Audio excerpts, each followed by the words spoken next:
We are calling the regular meeting of the Cotati City Council to order. Can we please begin with a roll call? Councilmember Rivers. Here. Councilmember Lemus. Here.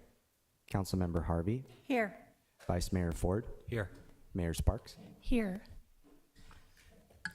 Please stand and join us as we read the land acknowledgement and then the Pledge of Allegiance. The city of Cotati recognizes that we are on the ancestral lands of the coastal Miwok, who are the original caretakers of this area. We respectfully acknowledge the indigenous peoples who have been stewarding and maintaining a relationship on this land as knowledge keepers for millennia. This acknowledgement does not take the place of authentic relationships with indigenous communities, but serves as a gesture of respect to the land we are on. Now, please join us in the Pledge of Allegiance.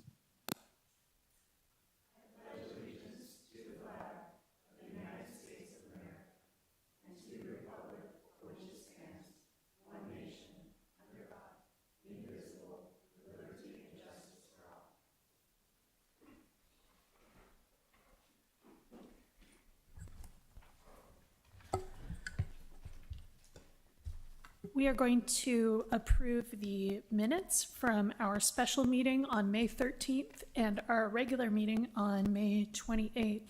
Are there any changes or corrections to the minutes? Can I just ask a question Sure. about whether there will be minutes of the joint session with the Planning Commission that preceded the meeting on the 28th? Those will come later? Okay, thanks. Okay, no other corrections or questions? All right, I'm going to open it up for public comment if there's anyone who wishes to speak about the minutes from either of those last two meetings that we've had. Is there anyone in the room wishing to speak? Can we go to Zoom, please? Yes, thank you, Mayor Sparks. Speaking to our Zoom attendees, please use the raise hand icon if you'd like to make a public comment on this item.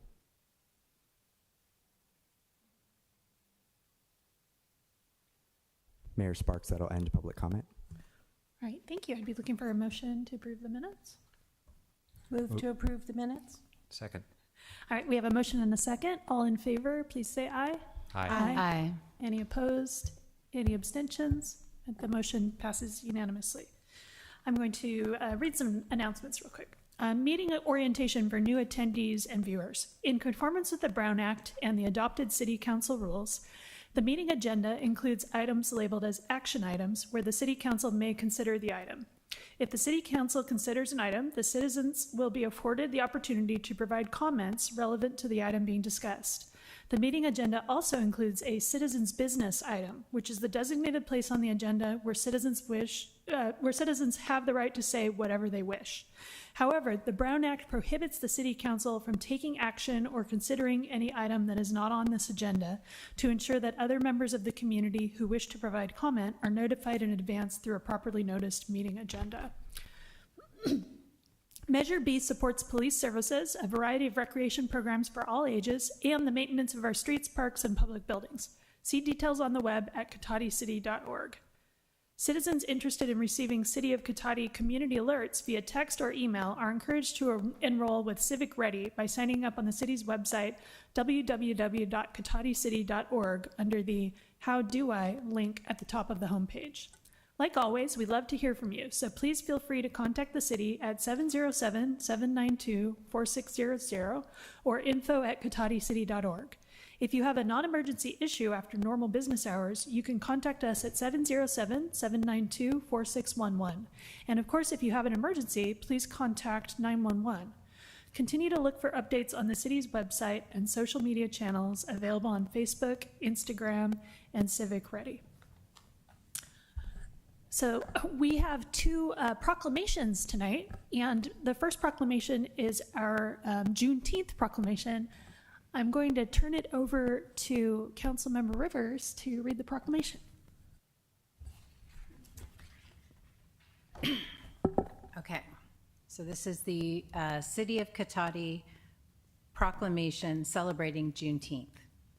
Whereas on June 19th, 1865, nearly 9 decades after our nation's founding, and more than 2 years after President Lincoln signed the Emancipation Proclamation, enslaved Americans in Galveston, Texas, finally received word that they were free from bondage and were recognized for the first time as citizens. And whereas Black Americans came to commemorate Juneteenth with celebrations across the country, building new lives and a tradition that we honor today. And whereas in its celebration of freedom, Juneteenth is a day that should be recognized by all Americans. And whereas Juneteenth is a day in which we remember the moral stain and terrible toll of slavery on our country. And whereas Juneteenth is also a day that also reminds us of our incredible capacity to heal, hope, and emerge from our darkest moments with purpose and resolve. And whereas we celebrate the centuries of struggle, courage, and hope that have brought us to this time of progress and possibility, and everyday Americans who have helped make real the ideals of our founding documents for all. And whereas on Juneteenth, we recommit ourselves to the work of equity, equality, and justice. Now, therefore, be it further proclaimed on this day of June 11th, 2024, that the City Council of the City of Cotati hereby celebrates June 19th, 2024 as Juneteenth. And we have Abby from Adosky, am I pronouncing it correctly? No, I'm not. How do you say it? Adotsi. I got the letters mixed up, sorry. Abigail, who is the president of the Rancho Cotati High School Black Student Union, here to accept the proclamation. And she will also be present along with Marjorie Crump-Shears and Tina Dugan to speak to us on Thursday at 4:30 here in front of City Hall to raise the Juneteenth flag. On Thursday, that's the day we're going to have the flag raising, but the actual day is actually the 19th. So would you like to come up to receive it?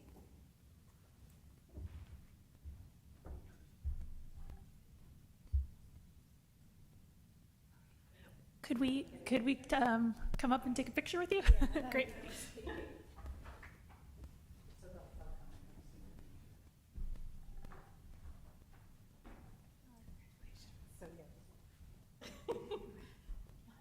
Put it up on the wall.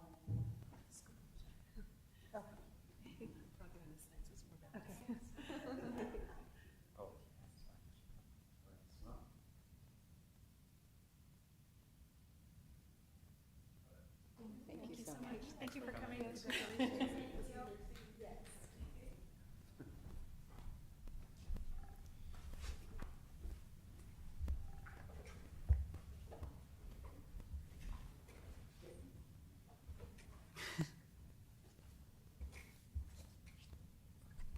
All right, thank you.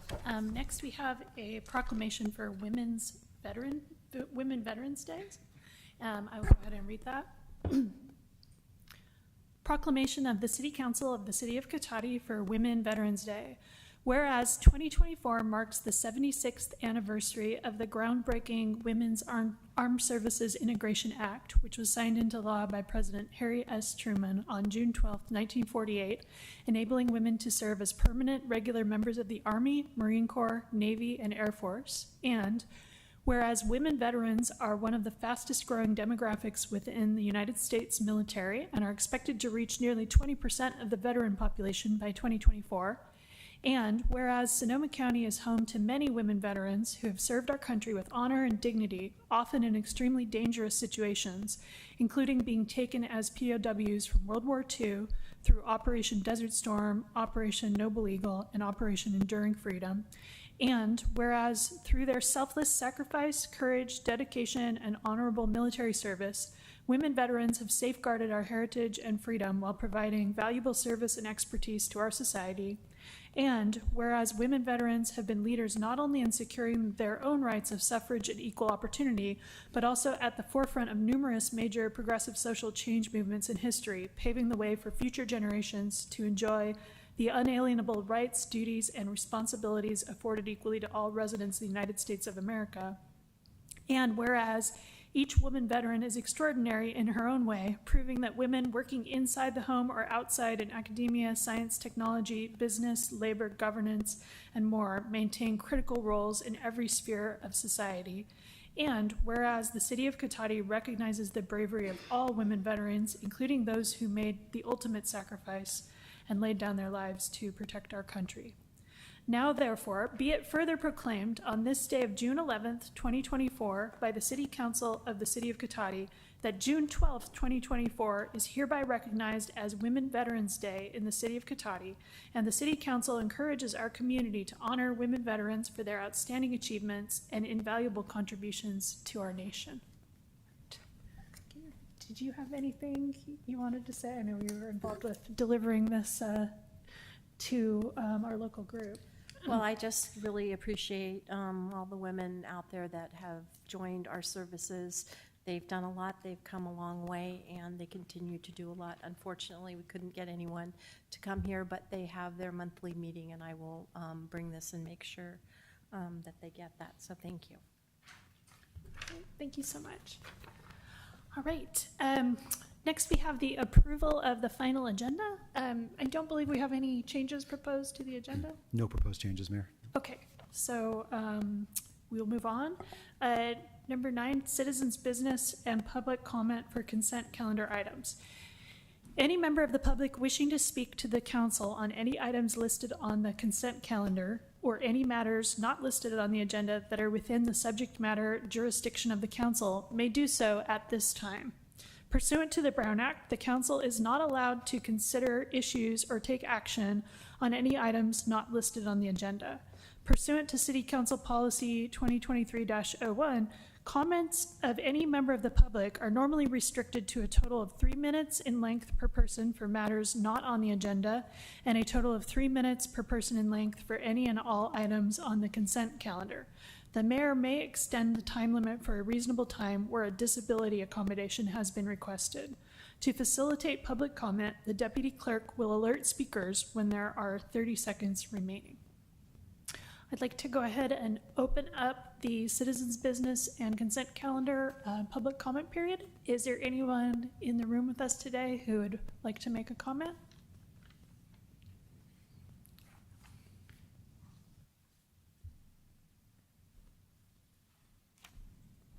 All right, welcome.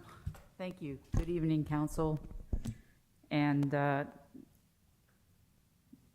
want to talk about leaf blowers as a problem with air pollution. It's got nothing to do with the other.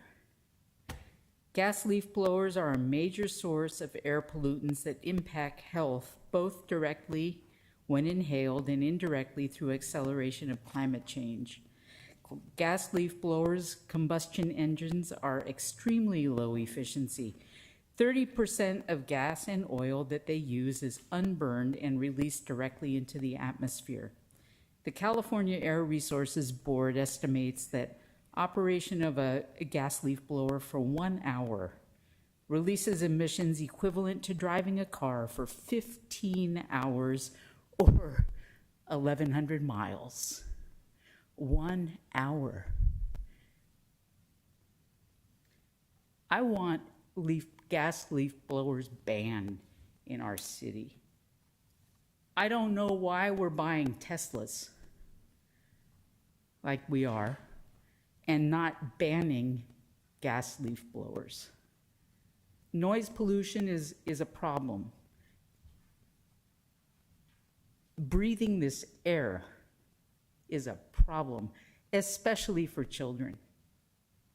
So this is an issue for me. In addition, that's all I have to say. It's a lovely shirt. Thank you all for what you have done. All right, thank you for your comment. Is there anyone else in the chambers today who would like to make a comment at this time? Can we open it up to Zoom, please? Thank you, Mayor Sparks. Speaking to our Zoom attendees, if you would like to make a public comment for citizens' business and/or consent calendar items, please use the raise hand icon at this time.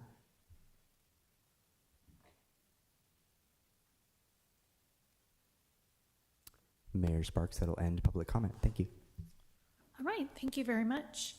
We're moving on now to the consent calendar.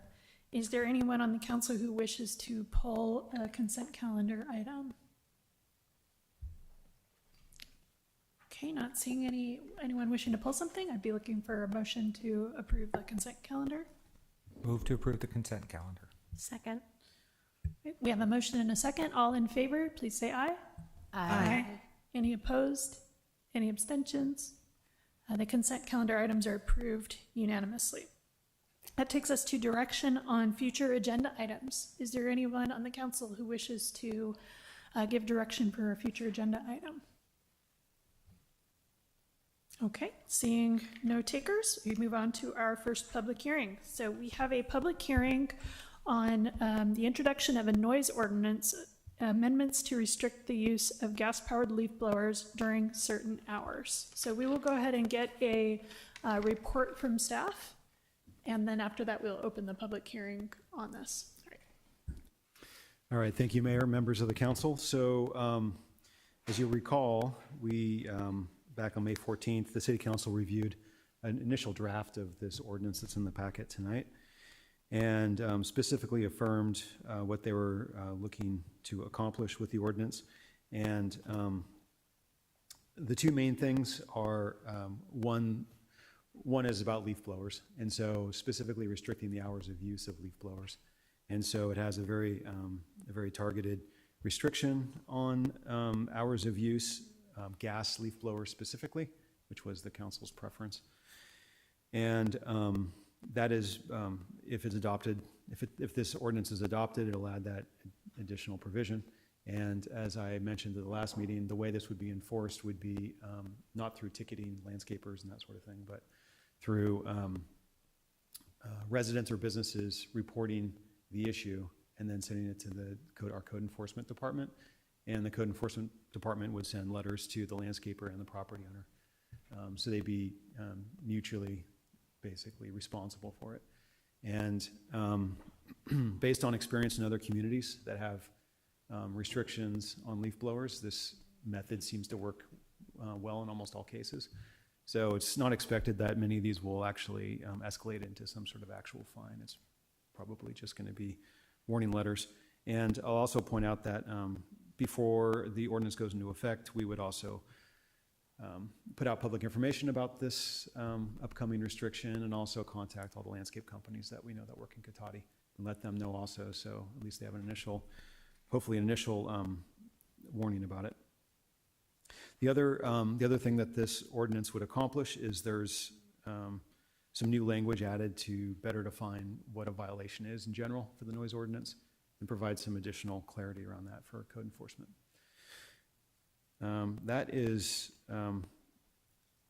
That's it for the ordinance. I will just add, though, that the leaf blower hours were modeled after Santa Rosa hours, because Santa Rosa has a very, basically almost identical restriction on gas leaf blowers. And the hour limitation was chosen because actually trying to measure noise is near impossible with a transitory type noise source like that. So hours were much more, a much more enforceable type metric to use.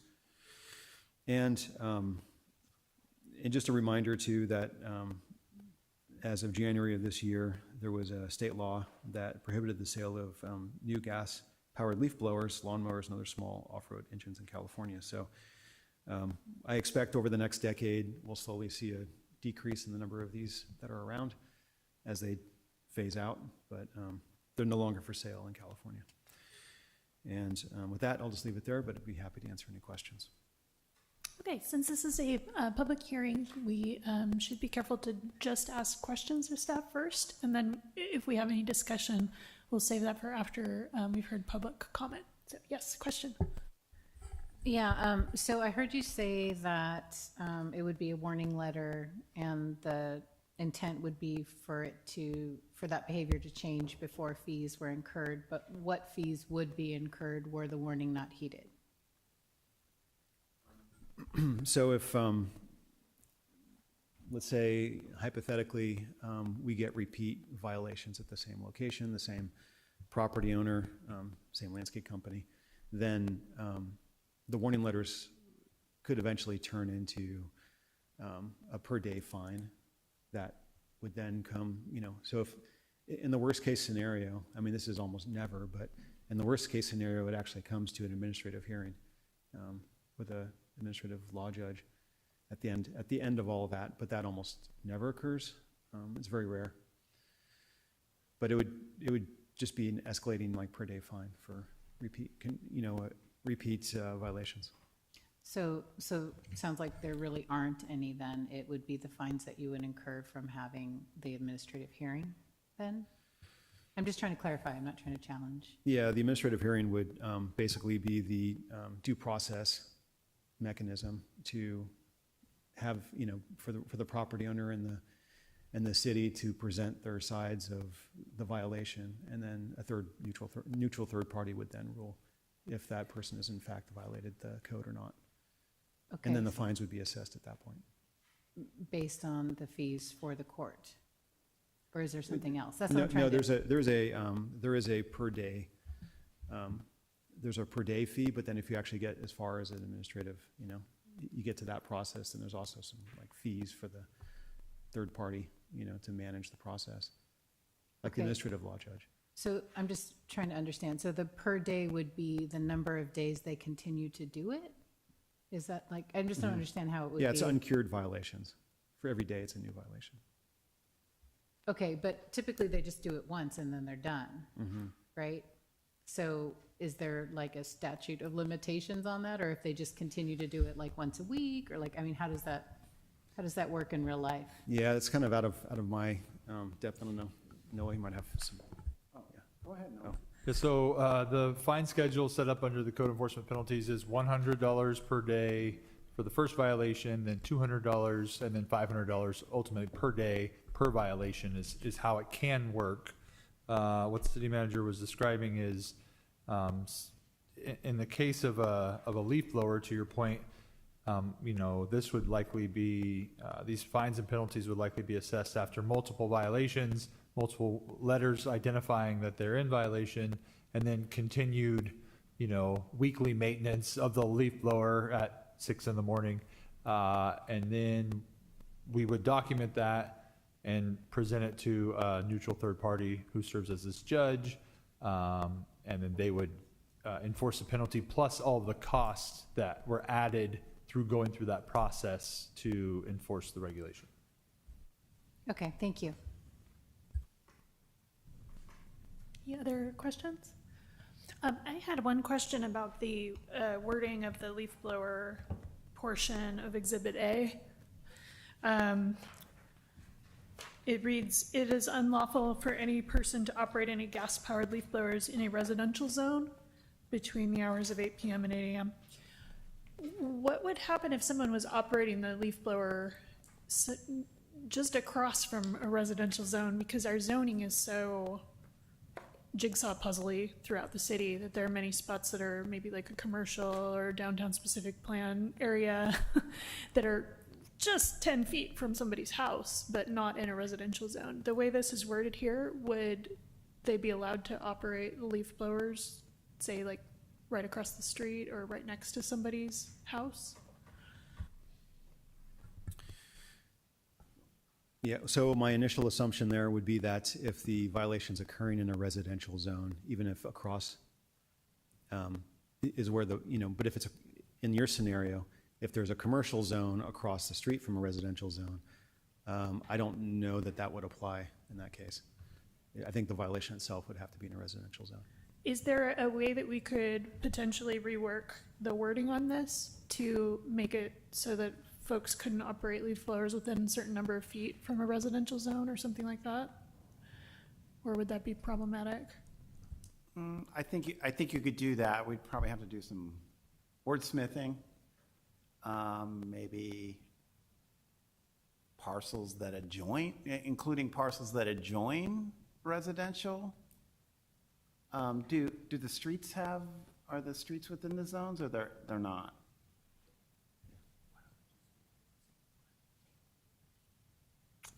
Noah's suggesting another alternative would be to make it citywide. Okay, well, we can discuss that, I guess, when we come back from.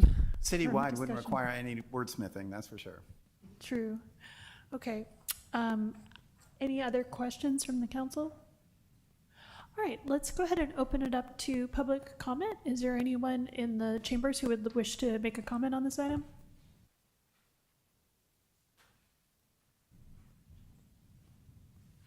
Okay, we do have somebody coming up for the viewers on Zoom. Yes. Good evening, Adrian Lobby, resident of Cotati. I would like to see the city be very aggressive in banning gas blowers, leaf blowers, and educating people, because I was frankly pretty shocked when I started to research this topic a little bit.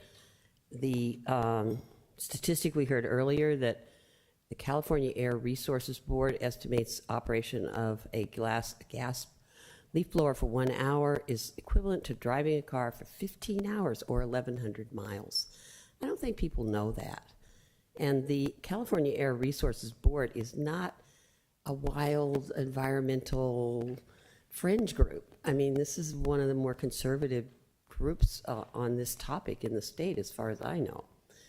I also find that the California legislature, and this is something I don't know for sure if this actually took place, but apparently in 2021, they, again, the California Air Resources Board approved updated regulations requiring that most new, small, off-road engines will be zero emission by 2024.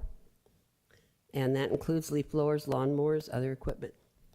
So I think these are things we could educate people about. And finally, the good news, which again, I don't know if this actually happened, but the California legislature allocated $30 million in incentives for individuals and landscaping businesses to make the switch to zero emission small engines. So I think we have a good ability to do this in Cotati. It would be another place where we could take a leadership role. And frankly, we're small enough, we really could enforce this. I mean, I don't think that my neighbor that leaf blows the front of his driveway once a month is going to be a problem and probably will never get enforced.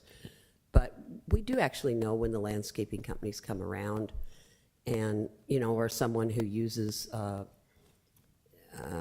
kinds of equipment every morning on Saturday morning for hours. Those things will be reported, and I think we have the ability to enforce this. Thank you. Thank you for your comment. Is there anyone else in the chambers who would like to make a comment? All right, let's go ahead and open it to Zoom. Thank you, Mayor Sparks. Speaking to our Zoom attendees, if you would like to make a public comment on this item, please use the raise hand icon.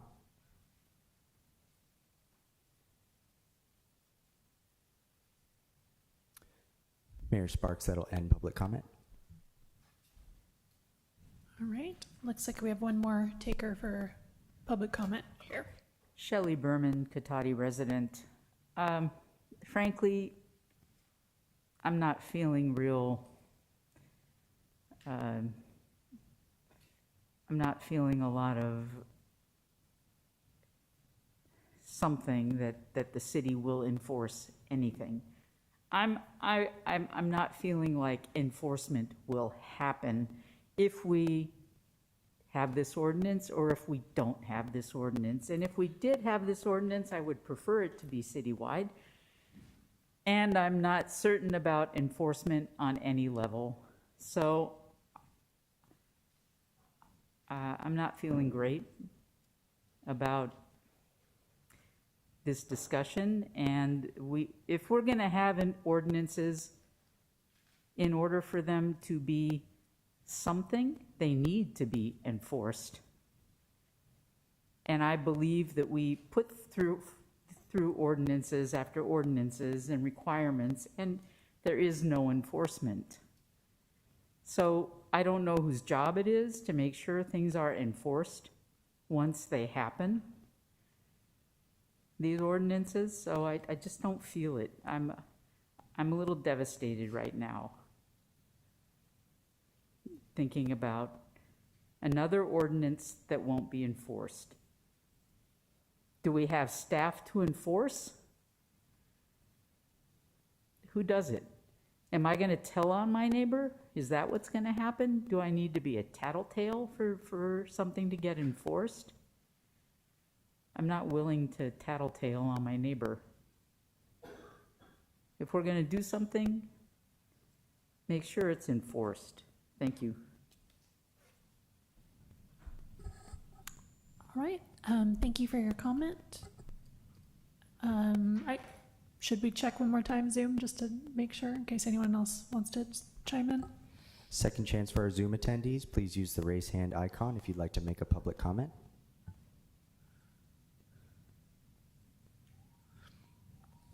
Mayor Sparks, that'll end public comment. Okay, great, thank you. So I will open it up to discussion among the council. Would anyone like to start us off? Yeah, go ahead. I'm still in support of the ordinance, especially I would like to fix the leaf blower sentence to somehow address impacts on residential zones, not just occurring in residential zones. I'm happy to make it citywide. I don't see a reason not to, but I could imagine out in the industrial area, maybe that's a standard practice to blow your parking lot before you open. So I could see excluding industrial areas, but not all commercial areas. That's one possibility that might be a little less than citywide. I think code enforcement is the appropriate enforcement mechanism. It does exist. There are people whose job that is, and they're busy. So we do code enforcement regularly. And most people, when they receive the letter, stop the code violation. And so I think that's an appropriate mechanism. Thanks. Any thoughts from other folks on the council? Okay, yeah, go ahead. I am, as I said the last time, I'm not in support of this for a couple of reasons. One of them is the reason that was just brought up, and that's enforcement. Because the way our enforcement works, and Noah can correct me if I'm wrong, our enforcement actions do happen via complaint. We do not have separate staff that drives around this city and looks to see what people do. We aren't big enough to have that. So yes, we do our enforcement on all of our ordinances, typically by complaint. And the other reason is, as was pointed out by Damien as well as one of the speakers, on January 24th, Assembly Bill 1346 did take effect, and it prohibits the sale of the gas-powered leaf blowers, lawnmowers, and other off-road engines in California. So this will ultimately take care of itself, because you can't buy these things in California anymore. And I don't feel that we should be telling people how they need to take care of their yards. There was a very interesting discussion out on Nextdoor that I was looking, and there had over 100 people out there, and it was someone complaining because their next door neighbor was using a drill. So this is the kind of thing that what concerns me is it's the leaf blower today, tomorrow it's someone's lawnmower, the next day it's their drill, the next day it's, and it would be neighbors reporting neighbors. And I found it very interesting that a lot of the folks, what they were telling people to do was to call the police. So I also don't want to see police time taken up with, phone calls because neighbors are disturbing neighbors. But that's just the way I feel about this at this point. All right, thank you. Anyone else wishing to speak? Okay, yes. Well, I think that, especially with Sonoma Clean Power, a speaker had spoken about how there is a push for like electrification, even agricultural and other kind of tools and equipment. So this kind of falls in maybe the beginning of even though it's more household. And I also heard a speaker talk about incentives. So I'm wondering kind of Are there incentives so that people can change over to a different type and move away from gas powered? My understanding is there are some state incentives, but that would be directly with the state or potentially at the point of purchase. I'm not totally sure. I'd have to look into that. Okay. Yeah, because I am concerned about the impact to the environment, with using some of this equipment. Great, thank you. Councilmember Rivers, do you have any thoughts or wish to speak? You don't have to. No, I'm just, I'm in favor of quieter, less polluting mechanisms to take care of yards and landscaping and all of that. I recall there was a concern about businesses, though, and minority businesses in particular that use the gas powered and how that could create a hardship for them. Was that addressed?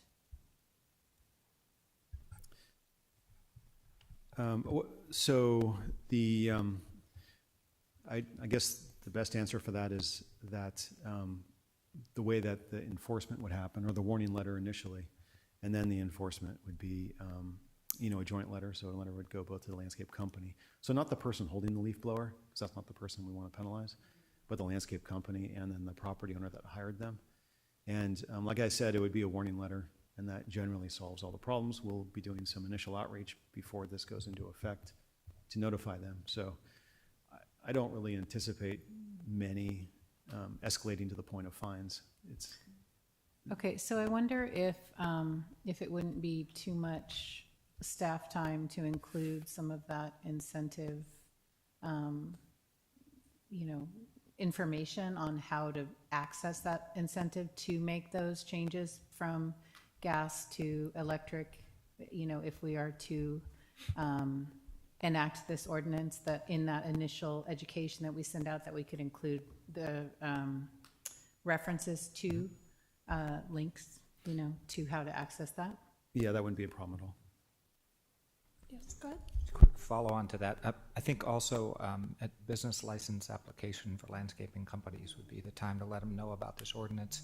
And if we're developing the language about incentives for moving away from gas power, then include it there as well. I appreciated the emphasis on education from some of the speakers and in the staff report. Right.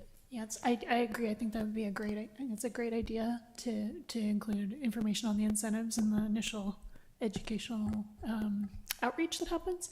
I'm also wondering, maybe this is a question for Noah, about if we wanted to exclude the more industrial areas, sort of west of 101, could we say commercial industrial? Because I know, would that cover it, or would that potentially include other areas as well? Yeah, I think identifying the industrial specifically would be adequate. My concern is that so many of our land uses are now actually mixed use, and we're headed in that direction. So what's residential, what's commercial, it just it'll be a challenge to even draw those lines. Whereas the industrial is very clear cut and not likely to be kind of blended with some of the state mandates that we're addressing with housing. Okay, just one more follow-up question. I remember that our commercial and industrial zones are sort of blended into one. So is there any potential problem with ambiguity there? You're correct in that one of the current zoning titles is commercial industrial. We're planning on clarifying that. The general plan provides direction. So all of that will be lumped as industrial, and it won't have that kind of misleading language. Okay. I'm sorry. Yeah, go ahead, Councilmember Harvey. Noah, with all the housing laws, it's hard to keep up with all of them because they're changing every day. Can they build residential in industrial? There are some allowances for residential units to be located in industrial areas. However, I think if you were to move into a home in an industrial area, you would understand it's going to be some kind of industry impacts beyond just a typical neighborhood. I just couldn't remember. Yes, Councilmember Rivers. So I just wanted to offer, given the education and the resources that are going to be made available to them and the moving towards electric from gas for those that already have it, I'm in favor of a citywide ordinance. Okay, yes, go ahead. So you'd rather not exclude the industrial zones? Okay. I'd rather exclude the industrial zones for now. So can I just say why? Yes, please, Yeah, please go so, ahead. so the reason I don't want to exclude is because of, I'm envisioning, those cool, industrial lofts, right? With all the modern whatever, and they're loud. Like I've lived in places that are like stupid, crazy loud because that's what I could afford at the time. And it would seem silly that, I don't know, if people are living in the same places that they're working and we're going to have more and more of this blended spaces, I just don't want to have to try and create, it seems, I'm not articulating myself well, but what I'm trying to say is it feels like it's complicating the issue by having to parse out, because then the issue of like how close is it to residential, how far away is it from commercial or industrial, whereas if it's the whole city, then it's just done and there's no having to figure that out or taking their time to assess it or dealing with people calling in and figuring that out. Yes, go ahead. Just a question for Noah. So can you clarify where the industrial zone or zones are? Is it all over the city or? No, so our industrial area, we are fortunate in that it is kind of sequestered in the northwest corner of the city, so north of Hellman Avenue, west of Redwood Drive. Which is near the cottages and where we're about to build all the new housing, correct? About a quarter mile. Yeah. So to exclude it for the possibility of future residences in the industrial zone, you'd have to envision those lofts appearing before the currently used gas leaf blowers reach the end of life, since they're not currently for sale in California anymore. So it seems to me the industrial zone, I don't want to regulate noise down to that level in the industrial zone. And if we get to the point where we're building housing in the industrial zone, people need to understand it's an industrial zone. I tend to agree, just for the reason that I don't envision that there's going to be housing going in that area anytime soon. And I think I agree with you that most likely the gas-powered leaf blowers would be phased out by the time that if or when any housing went in that area. One thing to consider though is that I think there is a mobile home park fairly near the industrial zone on the other side of the creek in Roanoke Park. I'm not sure how well the sound would carry or exactly how far it is. So that's one thing to consider.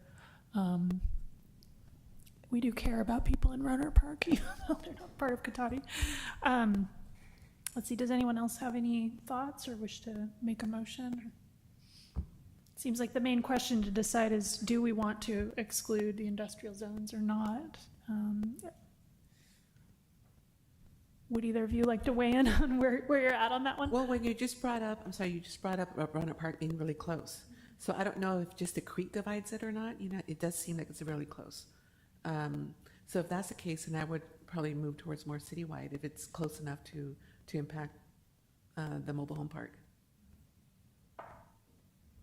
Yes, go ahead.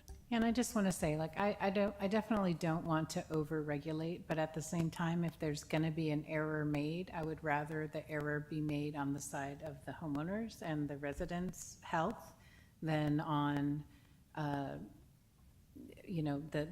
the amount of noise that someone living near an industrial zone is going to receive just from the leaf blowers and not from anything else. All right, well, we'd be looking for a motion if anyone is brave enough to take a stab at moving this forward. Yeah. I'll preface it by saying it'd be a little funny for us to ban leaf blowing in the industrial zone for the benefit of Roanoke Park residents when they're not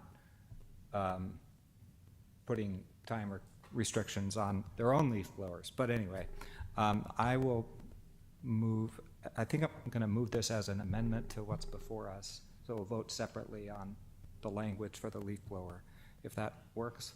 So I'd vote to amend that leaf blower section to make it unlawful to operate a gas-powered leaf blower within the city, except in the industrial zone between those hours. I don't know if that language is quite right, but we let the attorney figure that out. That seemed acceptable to me. Okay. Basically citywide, exclusive of the industrial zones. Right. Yeah. So that's a motion. Okay, would anyone like to second the motion? I'll second. All right, we have a motion and a second. Let's take a roll call vote. This is Just to be clear, that was to introduce the ordinance with the changes proposed, correct?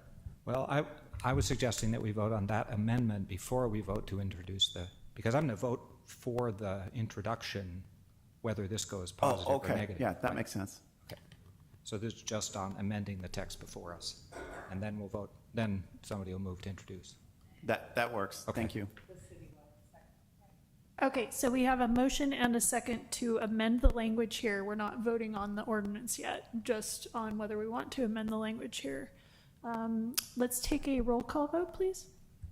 Councilmember Rivers, Nay. Councilmember Lemus, Yes. Councilmember Harvey, No. Vice Mayor Ford, Yes. Mayor Sparks. Yes. Okay, that motion passes 3-2 to amend the language that we vote on. Okay, so now we're looking for a motion to can you help me here to introduce? Yeah, it's a motion to introduce the ordinance as amended in the previous motion. I believe that's the motion. Okay. So I'll move to introduce the noise ordinance amendment as we just amended it. I'll second. Okay, we have a motion and a second to introduce this ordinance as amended. Can we please take another roll call vote? Councilmember Rivers, Yes, sorry, go ahead.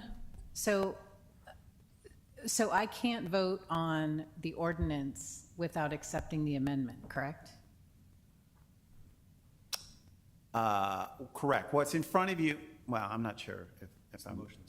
Yeah, The 'cause motion that's in front of you is to introduce the ordinance as it was amended previously. You could vote yes or no on that, but if you desire to express your policy position that, well, I guess you did express your policy position on the last motion that Yes. you were in favor of making it citywide. So you've already done that, but if you desire to have the leaf blower ordinance adopted, I think you would probably want to vote yes. But the way it's in front of you, it applies citywide exclusive of the industrial areas.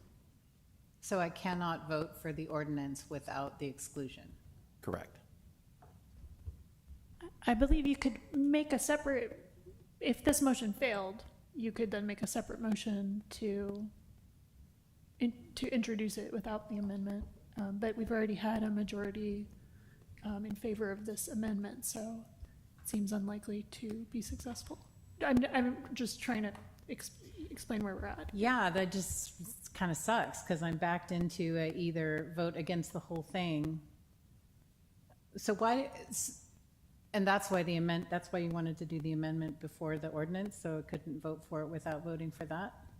Is that how that No, works? we Not had- mean you, No, I we just had mean how it was we done had a that vote way? we had a vote on that. It was 3-2. And so now your choice is don't introduce a leaf blower amendment or introduce it. Right, but what I'm saying is we didn't vote on the ordinance, we voted on the amendment first. So- So we can't vote on the ordinance without the amendment now, We've, correct? yeah, so Okay. we're just following the the rules of order that we use in the city council rules. This is our process for making changes and expressing the will of the body as a whole. Okay. It wasn't meant to thwart what you wanted to do or be uncollegial in any way. It was just, I don't think that either. I'm surprised because it's been my experience that you vote on the ordinance and then do the amendments. And so since it happened the other way around, I just didn't have the chance to support the amendment without supporting support the ordinance without not supporting the amendment. So can I not go first so I can think about it for a minute? Do I have to go first? I don't think you have to go first. Okay, No? thank you. Okay, so we still have a motion and a second on the table, which was to introduce the noise ordinance amendments as amended. So let's go ahead and take a roll call vote on that. Councilmember Lemus, Yes. Councilmember Harvey, No. I got a Vice Mayor Ford, Yes. Mayor Sparks, Yes. Councilmember Rivers,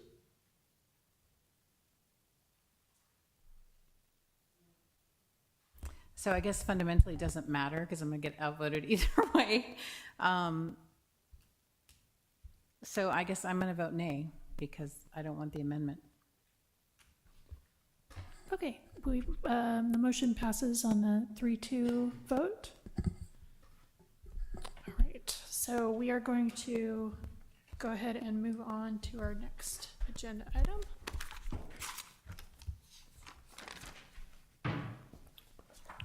City Attorney, is there anything further I need to do to close the public hearing or? No, We're all good. Madam Mayor, you Yes. do not need to do anything further. Okay, thank you. Just want to make sure I dot the i's and cross the t's. Okay, so we're moving on to our regular agenda items. The first topic is the Cotati Chamber of Commerce license agreement. So let's see, are you going to take this, City Manager, Obid? Okay. Yes, I'll do this one. Okay, so each year, the Cotati Chamber of Commerce works on joint initiatives with the city, primarily consisting of business outreach and assistance. The chamber also serves as the city's visitor center, tables at the farmers market, shop and stroll, and holds annual public events in La Plaza Park, including the Music Fest like we had last weekend and Oktoberfest. So before you tonight is a proposed 10-year license agreement that would formalize the terms of tenancy in the community center across the parking lot here. And it's consistent with other licenses we have with our licensees that have space in city facilities. In accordance with the proposed license agreement, the chamber must also submit an annual plan, which is intended to detail the work planned for the year and the corresponding funding request to accomplish the work. In the item before you tonight, the chamber is requesting $15,000, and this would be for fiscal year 24-25. The council, as you recall, has a donations budget of $25,000, so that funding for this would come out of that. And I will say too, the $15,000 is consistent with prior year's requests from the chamber. And I guess the primary difference is in prior years it was just a grant, and what's proposed here is that they're going to submit an annual plan of work, which is in the packet, and the intention there is that they will, complete specific things for the city for that for the funding. And for the proposed 24-25 annual plan, that consists primarily of visitor center operations, so operating that under scheduled dates and times. Business directory maintenance, so primarily with our new kiosks, we have new downtown business listings, so keeping that current and working with the vendor to update those. In this initial year, because we don't know what that work effort is going to be in terms of cost, we're not proposing that they're paying for the actual plaque. It's a pretty small little plaque, but until we kind of have a better handle on what that cost is. But the chamber would be running the process and keeping those business listings current at least twice a year. The Explore Cotati magazine. So, and this is a magazine that has been on hiatus since COVID, but we were doing it beforehand, before COVID. And it's a joint chamber and city effort. So typically it has chamber-related activities and members, items related to members, member directories, that kind of thing. And for the city, it has recreation guides and things like that. And then also some interest articles that are typically as part of that.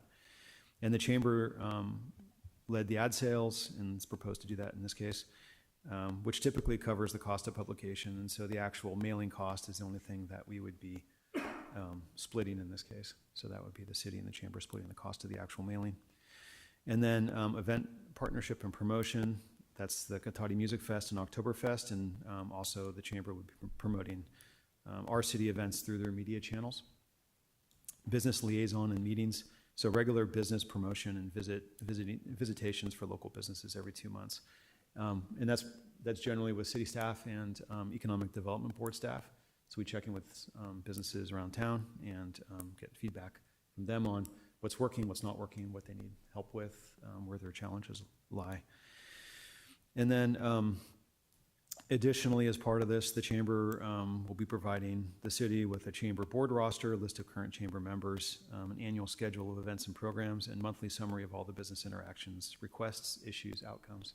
So we should have an annual report at this time next year. The only new request, so as I mentioned earlier, the $15,000 is in line with prior years.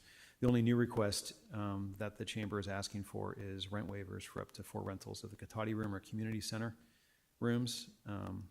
And then corresponding, there's also corresponding, a couple corresponding park fee waivers, but the council has historically always granted those through special action of council items.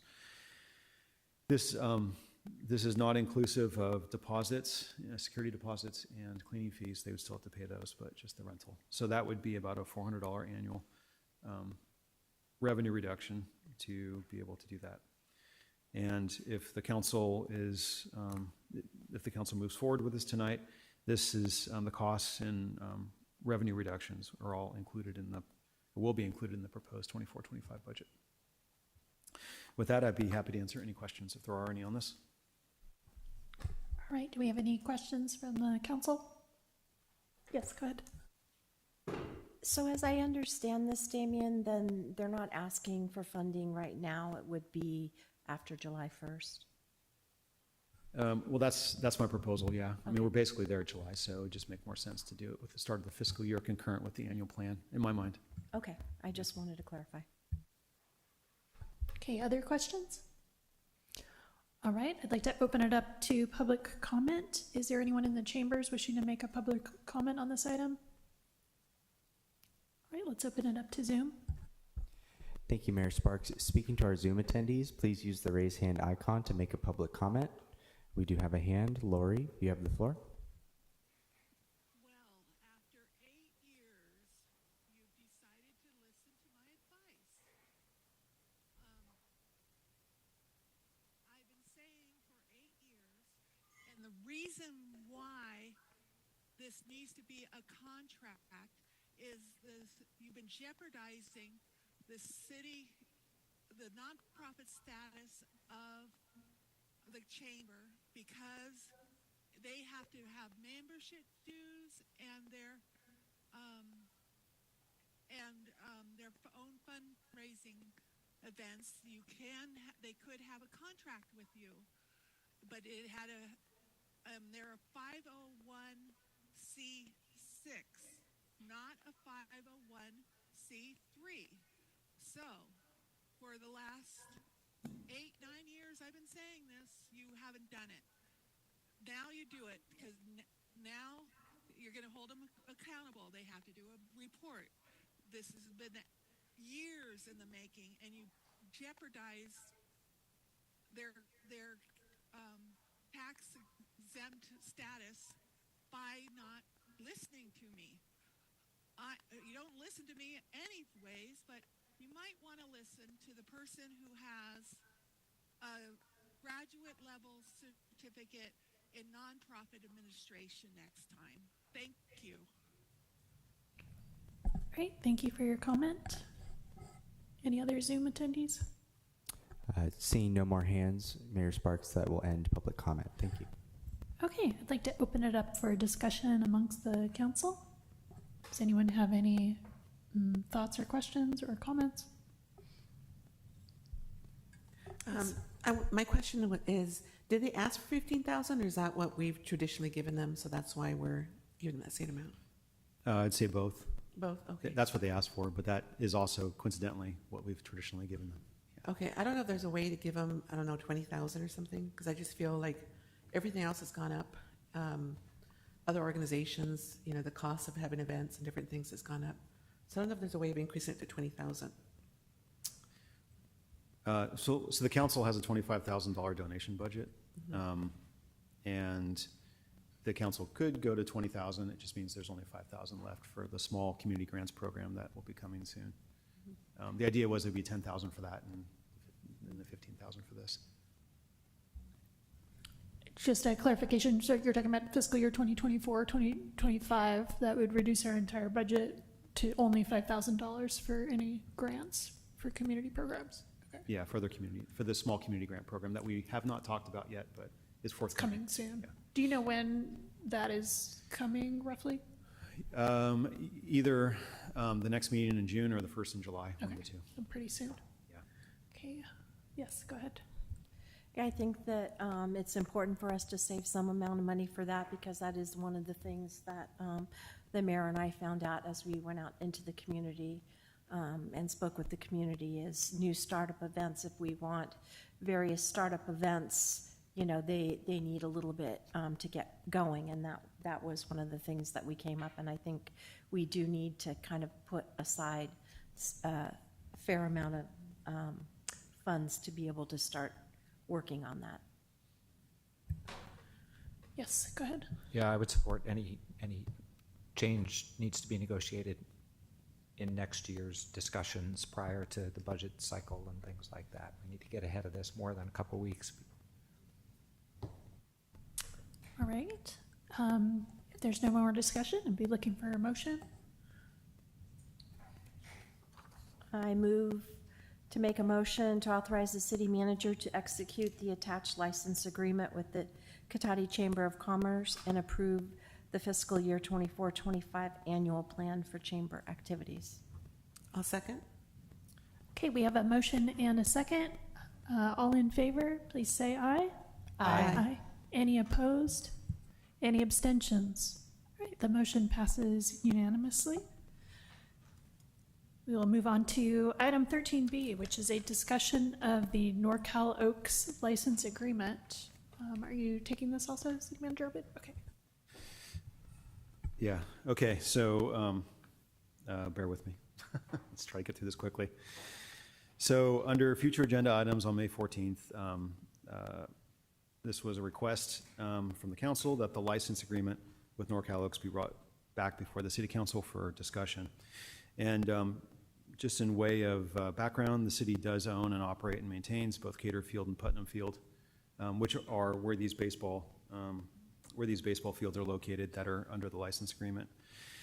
In 2017, Cal Ripken Babe Ruth Baseball entered a 5-year license agreement for field use, which required basic maintenance of the fields, but did not propose or require any improvements.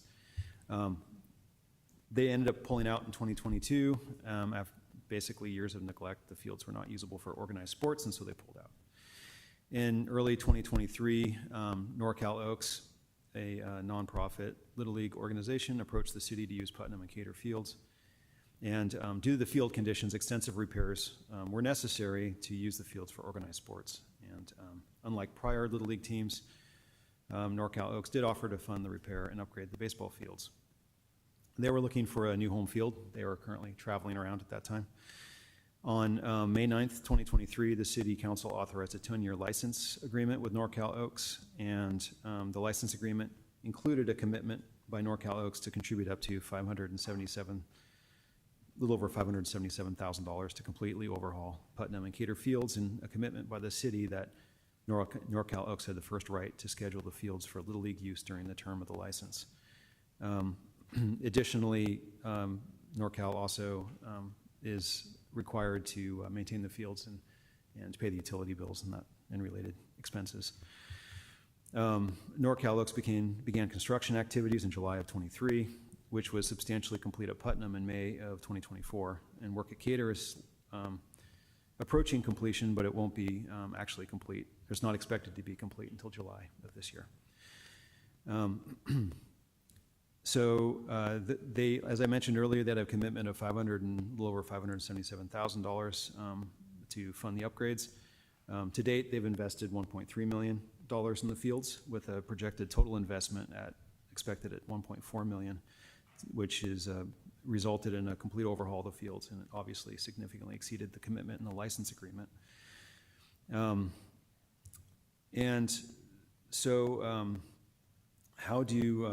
How does field use work now? In April 2024, most of the heavy rainfall had passed, making the field playable again.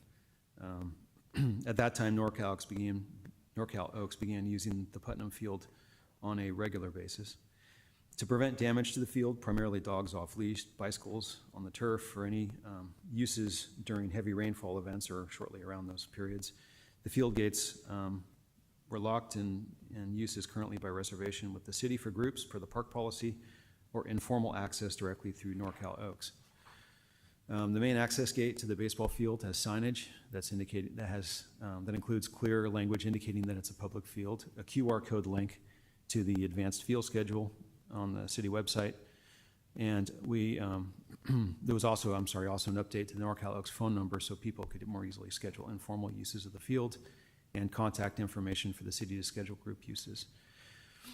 For all group events for the field, the city coordinates with NorCal Oaks for field setup and breakdown.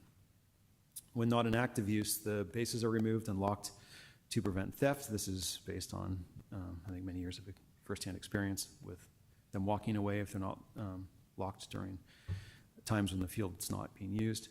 Also, the pitcher's mound and home plates are built out of specialty clay soils that are tarped after use to prevent damage. The city is currently in the process of developing joint recreation uses for these new fields for the community, including we're working on a free baseball camp with our recreation program for the community. The staff is also aware of some other uses in addition to the regular Little League games and practices through NorCal Oaks. The co-ed adult softball team has used the field at least, well, I don't know how many times, but it's been out there. We had a community member asked to use the bullpen, and NorCal showed them how to use it and repair it after use and lock it up. Some high school kids requested to use the batting cage.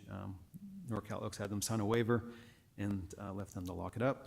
And a woman had reached out to ask if she could just walk around on the grass. So this was subsequently arranged. Father and son requested to go out and practice on the bases, so they set up the base. NorCal Oaks set up the bases and just had them lock up when they left. And the city has also been, as I mentioned earlier, working with various groups to, these are larger groups, organized sports for scheduling of the fields. At the request of city staff, so this is, I think, this is what the heart of the issue is, or at least the topic for tonight. At the request of city staff, the field gates were unlocked in mid-April, and signage was posted at that time at the main entry gate to Putnam Field. So this is basically shortly after they started actually using the field after the rainfall. With the gate locked for about 1 week, NorCal Oaks reported to the city that they began experiencing various issues at the field, including at multiple occasions, NorCal Oaks had to ask a woman with her off-leash dog to get off the field, and this person was, we were told, very rude, and told them they had the right to be on the field. They had to fix holes dug by a dog, or maybe more than one dog, as well as collect poop prior to games and practices so the kids wouldn't step or slip in it. And they also asked some kids to get off the field when it was muddy. They were playing mud football and ripping up the grass. And they found beer cans in the dugouts on several occasions. So given this experience and liability concerns, NorCal Oaks contacted the city staff to discuss alternatives to just free access. And due to these issues and related field damage and a mutual desire to preserve the facility for the public, staff discussed alternatives with NorCal Oaks and relocked the gate for controlled public access. To date, the city staff at least have received 2 complaints regarding the locked gates. One was a caller at the May 14th council meeting that we all heard. The second was a woman who wanted to walk on the baseball field, and she was provided access and walked on the baseball field. In terms of what other communities around us are doing, At least within the time that we had, we checked with other cities to see how they were, some nearby cities, how they were managing some of their facilities. So in Windsor, the baseball fields at Kaiser Park, these are their main baseball fields, are used by Cal Ripken, Little League, and Windsor High School, and they're fenced and locked from public use. The groups that have a permit for the field are provided with the lock combo so they can access the field. They lock up when they leave, and they change lock combos as needed, typically once a year or so. At Esposti Park, the baseball field isn't fenced in, so they can't lock it, but they have fence gates that lock access to the dugouts. So City of Healdsburg, they reported that they have 2 park facilities that were locked at one time, but are now open for public use. This happened during COVID. Apparently these facilities, I don't think these were baseball fields, they were like playground type facilities, but they were locked for years, but unlocked, as I said, during COVID. And the Healdsburg School District put synthetic turf on their soccer field and locked that facility at some point recently. I understand the district stopped locking that facility. City of Napa, they have two baseball fields are fenced and locked. They provide the combo to leagues for the permits and change it annually. The school district also rents their fields to the public, and they have field attendants to open and park crews who do weekly inspections. They do field use by permit only and have a sign that says call for info. City of Petaluma, they lock 2 of their fields, Miracle League Field and PCSF Field. These are both newer fields that have had substantial investment in them, so that's why the city locks them. Both have been locked since they were rehabbed or built, and the city issues keys to user groups. Uses by permit only, and no other park amenities besides restrooms are locked.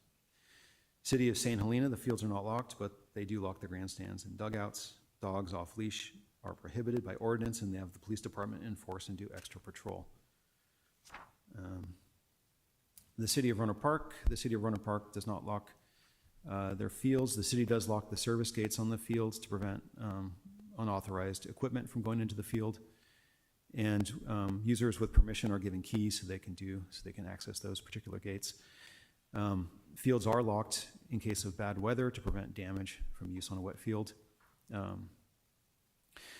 Users with special event permits, such as tournaments and so forth, are allowed to lock the field for a short amount of time prior to the tournaments so that their setup isn't wrecked before they start their tournaments.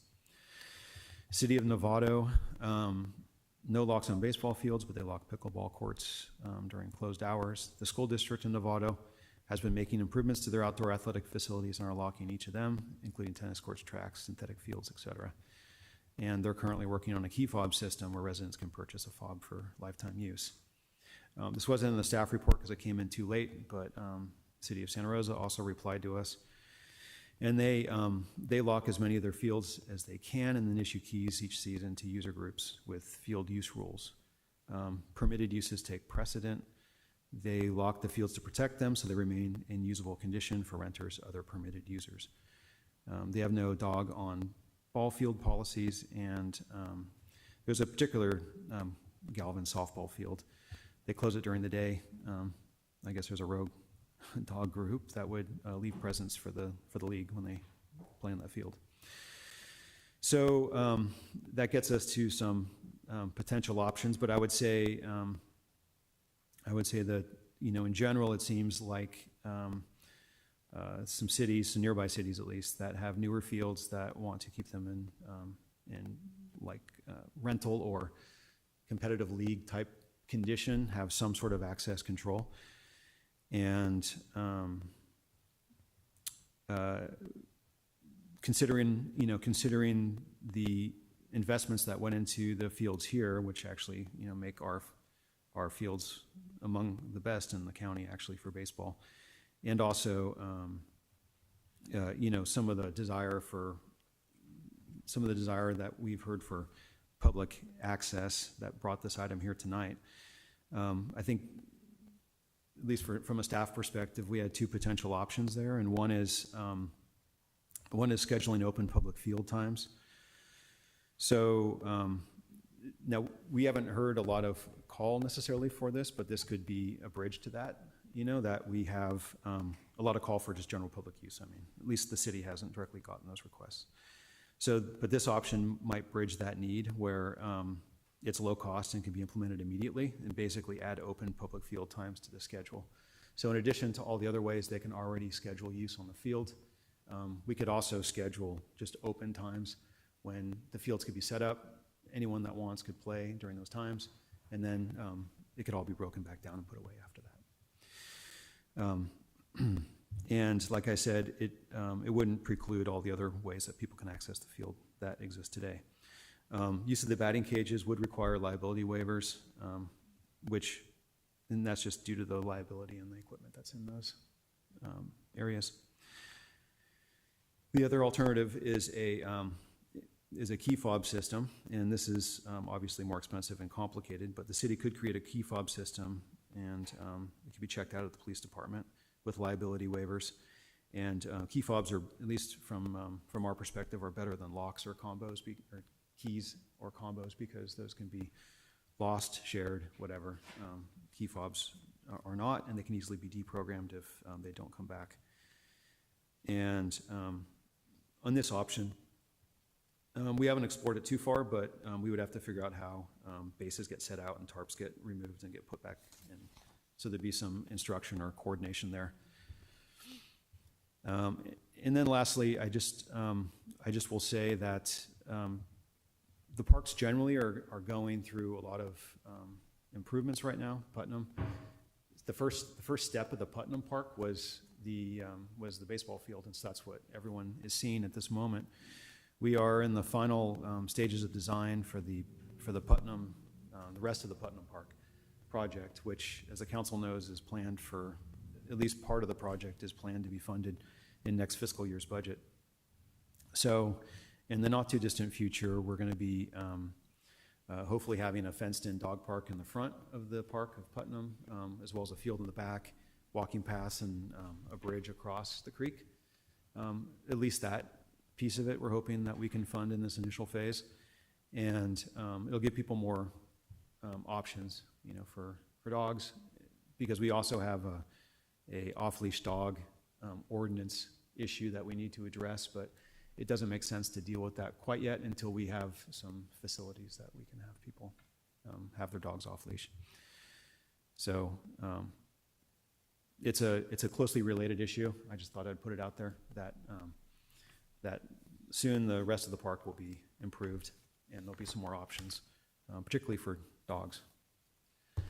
So with that, I'd be happy to answer any questions if the council has any.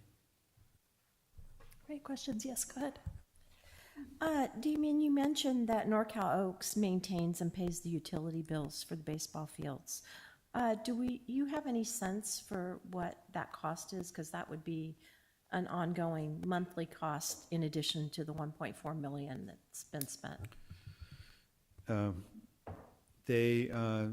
Yeah, I mean, I don't know exactly, but it's quite expensive because they're out there twice a week doing maintenance.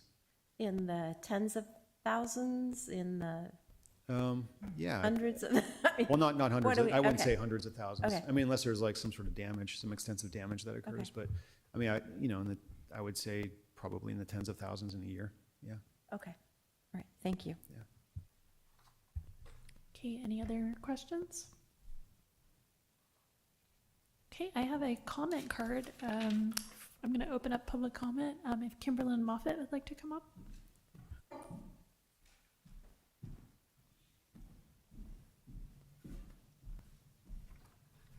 Mayor Sparks, members of the council, thank you. My name is Kimberlyn Moffett, resident of Cotati. You all know me. Putnam Park is a public neighborhood park. It was created and maintained for the enjoyment of the neighborhood around the park. I'd say when NorCal Oaks' initial offer came in, it almost kind of seemed too good to be true. It seemed fantastic. We love the idea, but it seems that it really is too good to be true. Honestly, they've overspent for what is appropriate for a public neighborhood park. They've spent over twice the amount in budget that they should have and that they were going to do. Therefore, they have put in equipment and turf and clay that's no longer appropriate for the public to use. If they wanted a private park, they should have purchased land and built themselves a private park, not taken away space that was used by our families and by our community, fenced and locked that community out of, your community out of. Issues that they face in that park, beer bottles, kids playing in the mud, dogs off leash, rudeness, are normal issues that are faced in public parks. These are issues that all parks deal with around the world. The solution is not to remove the public from the park. The solution is to build community, repair relationships, which I'm going to argue have been damaged within this process, and work with patrolling and creating a community that enjoys using the park and wants to respect the park instead of resents the use of the park and resents their park being taken away from them. Their park being taken away by dollars and by people who have basically flashed $1.4 million in front of the city in order to have sole use of that park. Cities that do have locked parks are larger cities that have sports complexes. They're not locking their neighborhood parks. Miracle Field is in Lucchese Park. That's got quite a few different fields on it, and only Miracle Field in that particular park is locked. Their sports complexes are locked, not their neighborhood parks. 30 seconds. Please allow the park to be open for the use of all people. If there are issues with it, those are issues that parks face. If there is very sensitive materials that were used, they shouldn't have been used. They shouldn't have built to the level in which they built. And finally, because I promised my kid that I would say it, can you please turn back on the water in the water fountain by the playground and repair and open the slides? Thank you. All right, thank you for your comment. Is there anyone else in the chambers who would like to speak on this topic? Okay, welcome.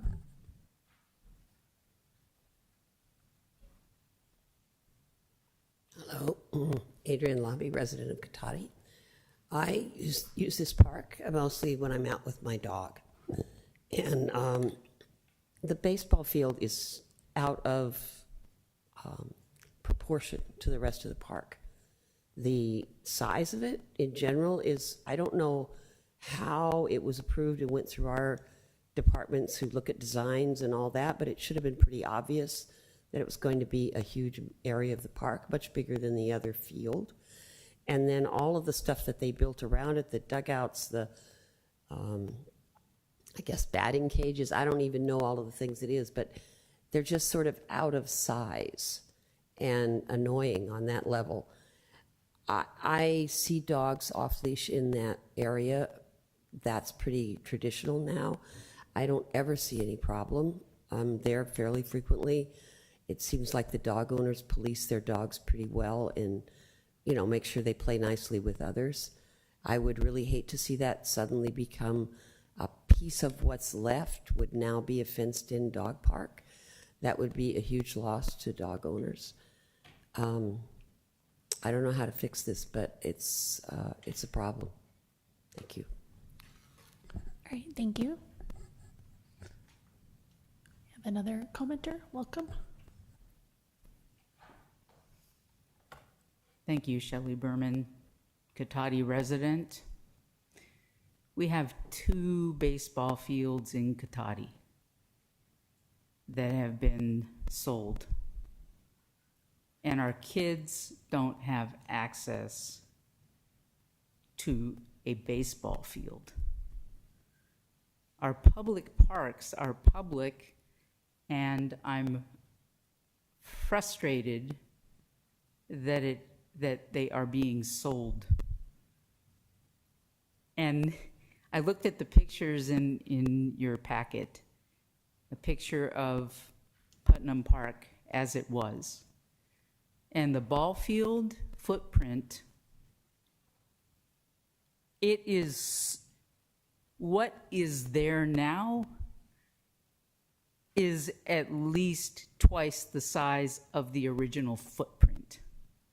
And who decided that they get to have this much of our park? Who decided? There was no public process in this decision. And Cal Ripken pulled out because of field conditions. Who's in charge of our parks? I think Public Works is in charge of our parks. And the field conditions that are outside the fence of the ball field is atrocious. What is going on with Public Works that the park is not being cared for or attended to? The water's not on. The grass isn't being watered. I don't believe it's the workers. I believe it's the director of Public Works. And there is a problem with our parks not being attended to. I played in this field with my dog. There are gopher holes that I could fall in and break my leg. It's there. It's still there. But there is this jewel of a ballpark that I cannot go into. 30 And seconds. every time I go to that park, I just feel sad. I'm a kid looking through the fence, and it's not accessible to me.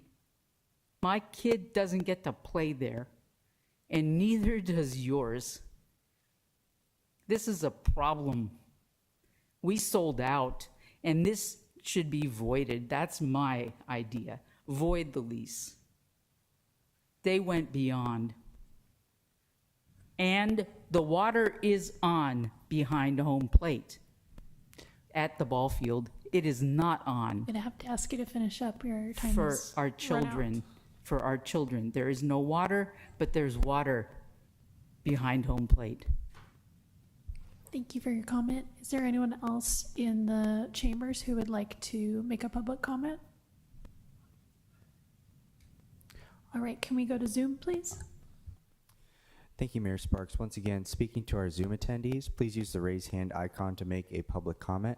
At this time, we have 2 hands raised. Lori, you have the floor. Not to correct Michelle Berman, but there was a process, a public process that did come before the council, and this was a bad idea from the beginning.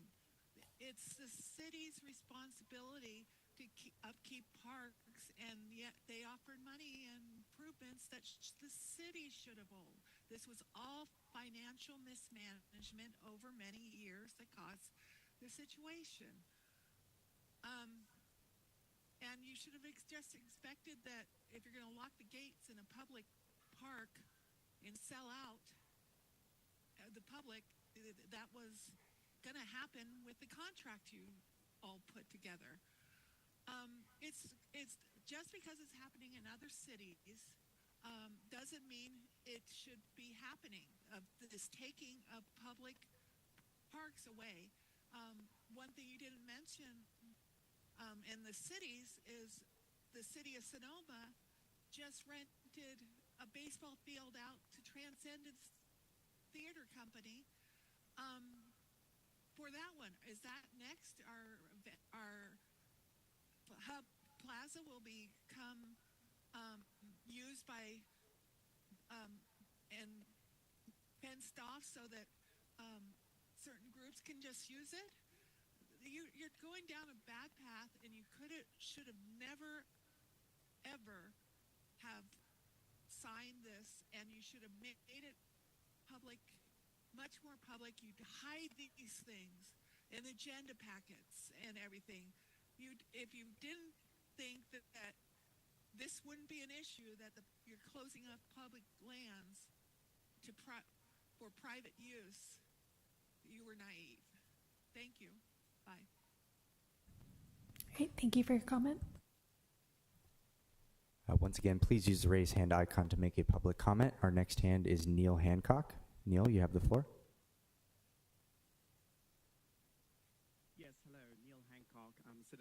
Katati. Kimberlyn Moffat really, I think, spoke to this very well, and that would be, I think, speaks my mind. The question I have, though, is a very practical one. In the license agreement, is there anything that talks about the way the system, the baseball irrigation system works, and whether or not it's designed so that it never facilitates waste polluting water spilling into the laguna during the summer?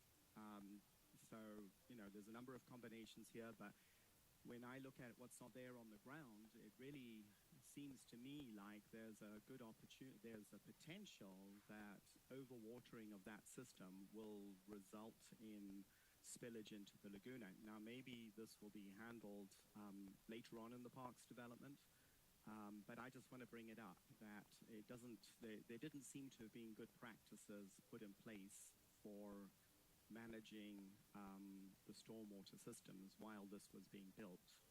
So maybe it needs to be retrofitted now, but it's just a question, where does that responsibility lie? Thank you very much.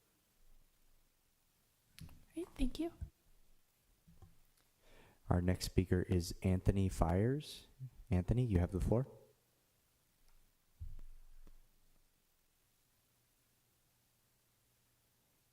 Anthony, are you able to unmute your microphone?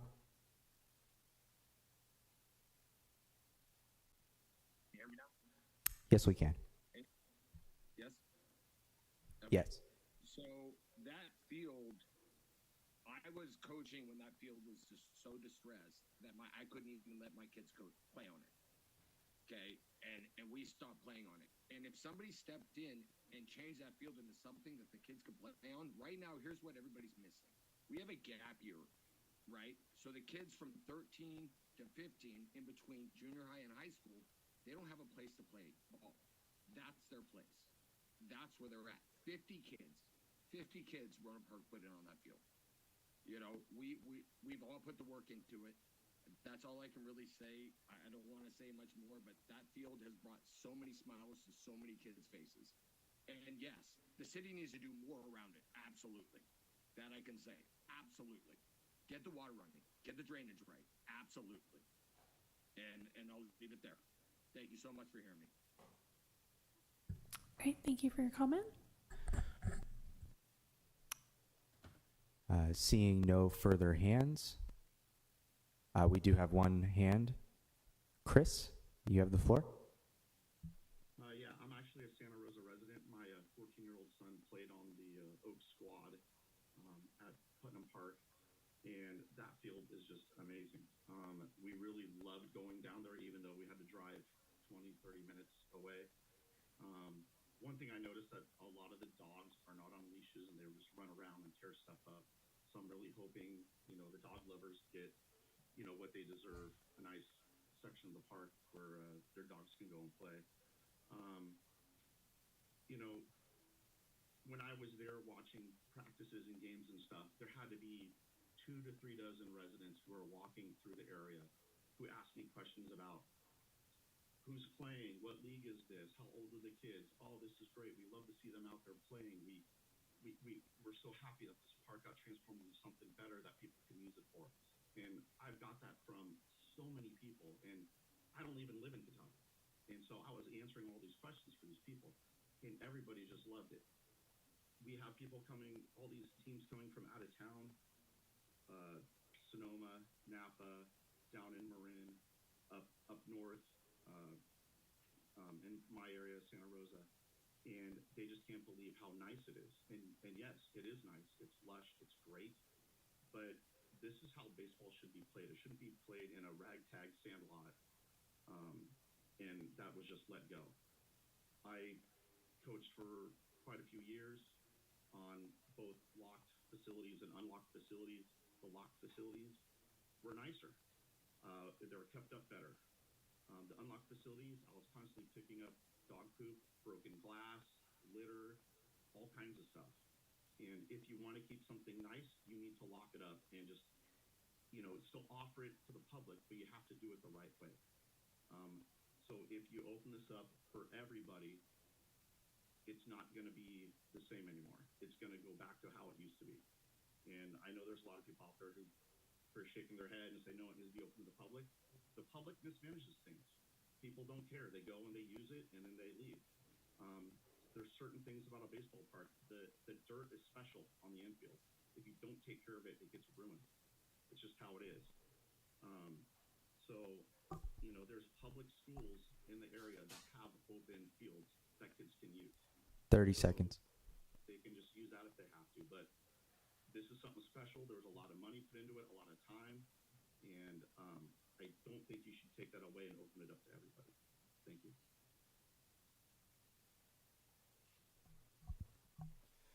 One more call for hands from our Zoom attendees. Public comment on this item. We have an additional hand. Jessica F., you have the floor. Hi, I just wanted to pop on really fast and say that I agree with the two gentlemen that spoke right before me. Especially Anthony, he used to coach on that field years ago, and it was horrible.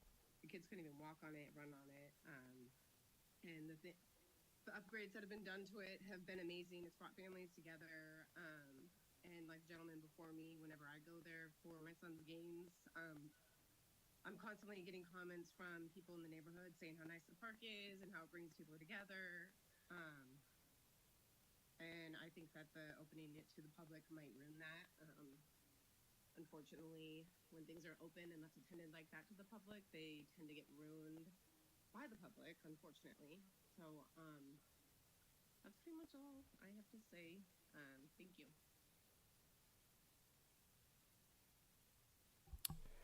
The next hand is from Jennifer T. Jennifer, you have the floor. Yeah, hi. I'd like to add as well, based upon some of these other parents that have chimed in. I don't live in Cotati, I live in Roanoke Park, but I do have a son who plays baseball. And as mentioned before, the kids in this age group that play on this field in all cities in Sonoma County really don't have any form of organized baseball that they can play on. And so this park has given them that opportunity. And yes, a lot of money has been put into this park to make it nice.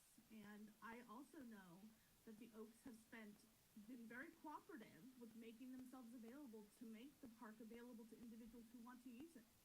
I'm sorry that you might have to contact somebody, but as mentioned before as well, that if there's nobody monitoring this park, it's going to get abused. There's going to be graffiti, there's going to be dog mess, there's going to be all of these problems that essentially Cotati's not going to take care of. It's going to fall back on the Oaks. And this essentially, the funding for this particular project is now have to be sustained by the players of this particular organization. And, you know, if it starts to get to the point where it's not going to be able to be, you know, sustained and made nice for not just the baseball players, but also people who'd like to use the park in an appropriate way, in a monitored way, then this park's going to fall to the same way that field was before, which was atrocious. And I wouldn't let my children play on that field, nor would I want my dog to run on that field, because it was a hazard. And, you know, nothing was done about it. And so somebody was willing to step it up and to make it something so that our community and people of Cotati, Roanoke Park, all Sonoma County had a place in which they could, you know, bring their kids, bring their families on the weekend.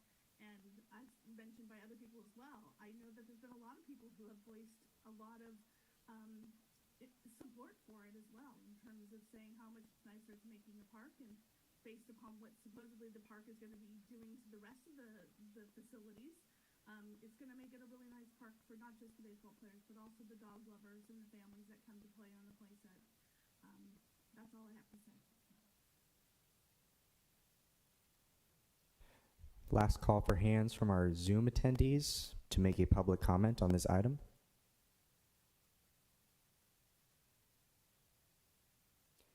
Mayor Sparks, that will end public comment. Thank you. All right, thank you very much. And before we open it up to discussion, I had a few items that I'd like to ask you to respond to that came up in the comments, if that's all right. One was just, could you talk about the water fountain, the water that's not on to the water fountain? Do we know what the status of that is and when it's coming back? Sure. I thought you said the attorney. You know about the water fountain? No, okay, well. Oh, did I say? I thought, yeah, no, I must have misunderstood you, yeah, yeah. Okay. I just heard that, sorry. So yeah, the water fountain is, Public Works is working on getting that reconnected. We had to do some work with a new backflow preventer, so we wanted to make sure the backflow preventer was in there so that the water was safe to drink and not coming out of the park without a backflow prevention device. And do we know when the water fountain will be restored? I know it's on their list of things to do sooner rather than later, but I don't have an exact, we don't have an exact date right now, but it's been expressed as a priority with the crew as soon as they can get to it. Okay. Another question, can you just speak a little bit to the timeline for the general improvements to Helen Putnam Park that are planned? So we are essentially at 100% design right now. That's not construction drawings yet. I expect by August we'll have construction biddable drawings. We're going to have to assess at that point if we have enough time before the winter to get things going. It'll depend on what the project schedule looks like. So the most optimistic scenario is that we're able to bid it later in the summer and actually get the work done before the rainy season. The more pessimistic schedule is it would wait until spring to actually do the construction. After the rain, After the rain spring stops. rains. Yeah. So we're looking at substantial improvements to the other areas of Putnam Park, either late this year if we can get it in before the rains, or next summer Yeah. time. Okay. Yeah, by next summer at the latest, I would say. And then the last question I had, it was just, I don't know the exact answer to this. There was a question about what the footprint of the baseball field is compared to the original footprint. Is it actually double the size of the original baseball field footprint? It is not, no. So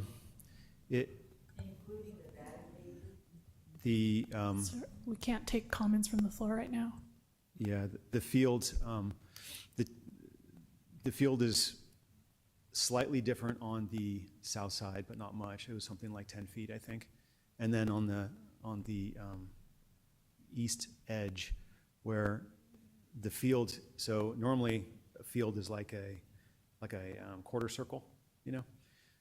The east edge was flat, and you can see it in the aerial of the old. So that was brought out, I think it was like 15 feet on that edge. The maximum of 15 feet. Okay, and then there was the addition of the batting cages as well. There's between the restrooms and Okay. that area, it's a little batting cage area. Okay, so I just wanted to make sure those sort of questions got answered. And then I'd like to open it up now for council. Yeah. The other question that was asked was about the drainage. Could you speak to that? Sorry. Thank you. Yeah, so the pre-existing drain system, before the improvements were made, there was a great inlet that was midway in the field, and it was going to be like a slipping hazard, for outfilders to try to, tripping hazard. So they just moved the great inlet, basically straight outside the fence. So there's no change to that drainage pipe, other than just relocating the great inlet, the drop inlet. The drainage for the field that's referred to in the staff report, what that is just, it's just an engineered section of rock, gravel, sand, so it's just a better draining grass area in terms of it percolating straight into the soil rather than ponding on the surface. Like the rest of the park is pretty clayey and tends to pond and then just run off. Because of the sort of sandwich of soils that was used, it percolates through. There's no specific sub-drain system or anything like that, if that was the question. I think the question had to do with water draining into the Laguna. Yeah, there's no new outlets to the Laguna or anything like that. Was there? There was a pipe that had a great inlet halfway in the field that went to not the Laguna, but a little swale that goes to the Laguna. That is still there, but the only difference to that is that the drop inlet was just, the location of it was moved. And it doesn't drain the water from the field, it's outside the field. It drains the water from the grass area outside the field. baseball field. So there should be no concern with the watering of the field, putting summer water into the Laguna. That was the crux of Yeah, what I mean, was- I'll also add too that, when we do the planned park improvements, that whole other area, the area east of the ballpark, there's extensive grading and drainage work that's planned as part of that, because it just, when the park was originally built, there was an initial part, like where the baseball field and the playground is. And then there was an expansion that was added, and it never really was well done. It kind of functioned as two separate halves. So when we redo that, we're going to have to deal with that sort of overall drainage and grading as part of that. I mean, there's no particular, to your question about drainage into the Laguna, there's no particular concern, but I would say that any sort of, irrigated grass area, if you over irrigate it, to the extent that it starts flooding it, I guess it could run off, but that's not hopefully normal. That would be a like a timer issue or something that would have to be fixed. And the only other thing has to do with the level of funding for maintenance of the parks. Do we have a level of funding that would allow or would ever allow keeping baseball fields to the point that anybody could play on them? You're talking about the city? The city could fund that? Yeah, the city. Do we have funding? Do we have we set aside? We have a basic maintenance budget, but not to the level that the field's being maintained now, no. And I guess that is, if I interpret that, that is sort of what led to the older baseball fields deterioration because of that? Yeah, I think over years, that, disuse and then, gophers, as was mentioned, is a problem in that park, which we're also trying to address separately. Yeah. Thank you. Okay, other discussion or questions? It's open. Yes. Yeah, just to follow up to the to Neil's comment about the runoff, if it's not irrigation, it could just be, flooding from rains when it comes in heavy. But I just wanted to clarify that the new drainage and all of that will address that when we get to it, like 2 years from now, maybe? Is that the idea? So it'll be in phases, but the first phase that we're hoping to accomplish is on the east edge, the east side of the park. So that's pretty much everything from the dog park east to the drainage that's out there. So we hope to address all that in terms of irrigation, planting, swales, and doing all that type of work. Okay. And not in 2 years, but the plan is by no later than next summer, but hopefully a little sooner than that. Okay. But being able to actually use it will be probably 2 years, right? Well, as soon as the construction is done, the public could use it again. Right, but I guess if I'm understanding that the construction will most likely start next summer, then by the end of summer, it would be done, and then it'll be raining, and then they'll be able to use it the next spring. Is that inaccurate? No, I think it would go quicker than that. So, Okay. If they start in the spring, after the rain, after winter, they should be done by summer, I would think. Okay, Yeah. okay, I great. don't have the exact schedules yet, but it shouldn't take that long. Okay, good.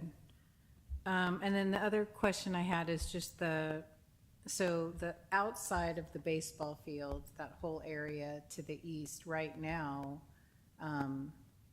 people can use it with their dogs and whatever now, correct? Or is that fenced off as well? It's just the, I need to go walk out there, but the baseball field itself is the only thing that's fenced off, or is the whole thing fenced off? So you're right. Right now, people primarily run their dogs off lead in that area on the east part of the park. Okay. And normally, from a staff perspective, what we typically hear is complaints from parents like with kids on the playgrounds and dogs off lead running up to them. I mean, most people love dogs, but some people don't. So that's normally that's the most frequent complaint we hear, or dogs just on the loose in the parking lot with cars driving through there.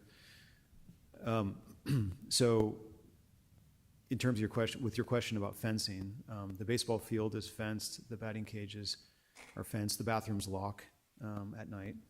The other dog park is a fenced area, the existing one in the corner of the park. Okay, but the fenced dog part is off lead, or is it's meant to be lead as well? The fenced dog park is off lead, the existing one. And so, Okay. so would the new one be, but. So the only issue is between the fenced area and the parking lot of where people let their dogs run wild. Like if the people walked their dogs from the parking lot to the enclosed area, then no children would be frightened by them. Right. I mean, I think originally when it was first set up, the expectation was that people would take their dogs to the enclosed dog area in the corner of the park. But that area has some issues in the wintertime. It gets really wet and muddy, and so people don't like to use it in the winter. Back in 2008, the council initiated a pilot program to have dogs off leash in a couple parks. So Putnam was one of them, and Draper Park off Wilford was the other one. And since that time, well, actually, this is 2008. Immediately after that, the recession happened. A bunch of people a bunch of staff got laid off, and the pilot just sort of continued. And so now it's just sort of the norm there that people have dogs off leash. There were signs at that time too that said dogs could be off leash in this pilot program. And anyway, it's just become the norm, and it's out of sync with our ordinances. And so there's some work there that I think has to happen. But in terms of timing, would make more sense once there's some viable places that people can run their dogs off lead. Okay, I'm really sorry to interrupt the conversation, but one of the council members needs a bathroom break. So we're going to take a 5-minute break, and we're going to come back to this real quick. Okay, thank you.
go. Okay, we are starting the meeting back up. Thank you for bearing with us through that brief break. So we don't have any particular ordinance or action that's proposed tonight. We just need to give direction to staff. So I think we can continue our discussion and sort of take into consideration all the comments we've heard and try to decide how to move forward. We've heard from a couple of folks on the council, but anyone else like to speak or have anything to say on this topic? I have a question. Since NorCal Oaks spent double the amount, was there any other requirements or anything? Or they just on their own spent? Did they say anything else that now we want this, or was it the same agreement that we have? It's the same agreement. They voluntarily spent the additional funds. Okay. And what about as far as being responsive to community members? Because I saw a list. Is that something they continue to plan to do, is be responsive to community members that want to use the field and have access? And has there been any kind of feedback on that from NorCal Oaks? Yeah, I mean, my experience working with them is that they're very open to working with whoever wants to get access to the field. It was just concern about just fully unrestricted access and what that might mean. Thank you. Yes, Councilmember Rivers. I was curious about the cost of the Key Fob program. Do we have any kind of ballpark on that? I don't have an exact cost, but it probably run around $20,000-ish. It's mostly the gates and the locks and that sort of thing. That's the expense, not the key fob itself. Right. Yes. Oh, go ahead. Yes. Have you discussed these options with NorCal Oaks? I have, yes. And are they amenable to these options? We haven't, I would say yes. The one caveat is on the key fob system, sort of how that would work in terms of field setup and breakdown instructions and that kind of thing. I haven't talked to them about that, so I don't know how that would work exactly.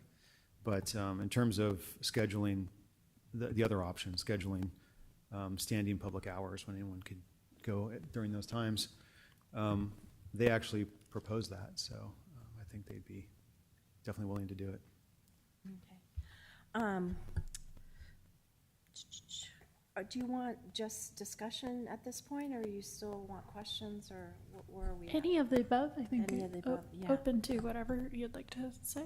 So, I mean, all my children played on these parks over the years. You know, I have the benefit of being here for a while. And I know that it oftentimes takes coaches a lot of time when there's an open field. I can tell you that my grandsons play in Petaluma on some of the fields that are not locked, and those coaches are out there easily for 3 hours before the games. And they are filling in holes, they are walking the fields, they are making sure everything's right. And that's a lot of work for those coaches to have to do that. So the last thing that they want to do, which is I think part of the issue with trying to keep them closed, is they don't want any of the children to get hurt. And so that is sort of why Cal Ripken stopped using our fields, is because they were in such, poor shape. They've made an investment. I heard it said that, possibly, we could have made that investment. Irregardless of who makes that investment, it is an investment, and we have to keep up with whatever investments we make, be it parks, be it roads, whatever it is that we invest in. They have a shelf life, if you will. Parks probably 20 years, maybe something like that. But we have to, protect those investments. I'm all for public parks. I think public parks are great. Unfortunately, it sometimes feels like a few bad apples ruin it for everyone, because I happened to run into a few people at the music festival this weekend, and there's a dog park group people that go out there, and they try to do the best that they can to kind of police one another, to make sure that their dogs aren't digging holes, to make sure that they're cleaning up after their dogs, and that they have control of their dogs. Because I have been there with my grandchildren and children to the park, and some people have better control of their dogs than others. That's just a reality. And we don't know when people come to a park what their experiences are. So they could have had a traumatic experience with a dog, and they could just desperately be afraid of the dogs. We don't know. So yes, it is the responsibility of owners, but I also feel like at some point people need to be accountable. So if someone comes and damages something, they need to be held accountable for that. And it seems like at least a couple of these methods at least allows us to know who's using those fields, and if we then see damage, that we then can, hold them accountable, and that may, take different, may look different, depending upon what's happened there. But again, these are infrastructure investments that we really are here to protect for everyone. I wish we could have done the whole thing all at once. I think some of this would have been, spared if we'd have been able to simultaneously do the other sides of the park to make paths and make dog areas and all of that. But unfortunately, we're, financially constrained at the speed at which we can do that. So I personally would like us to look into some of these options so that we find a balance.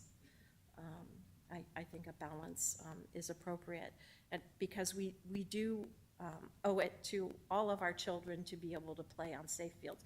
If we're going to have baseball, we need to provide a safe environment for them to do that, and that's my thoughts.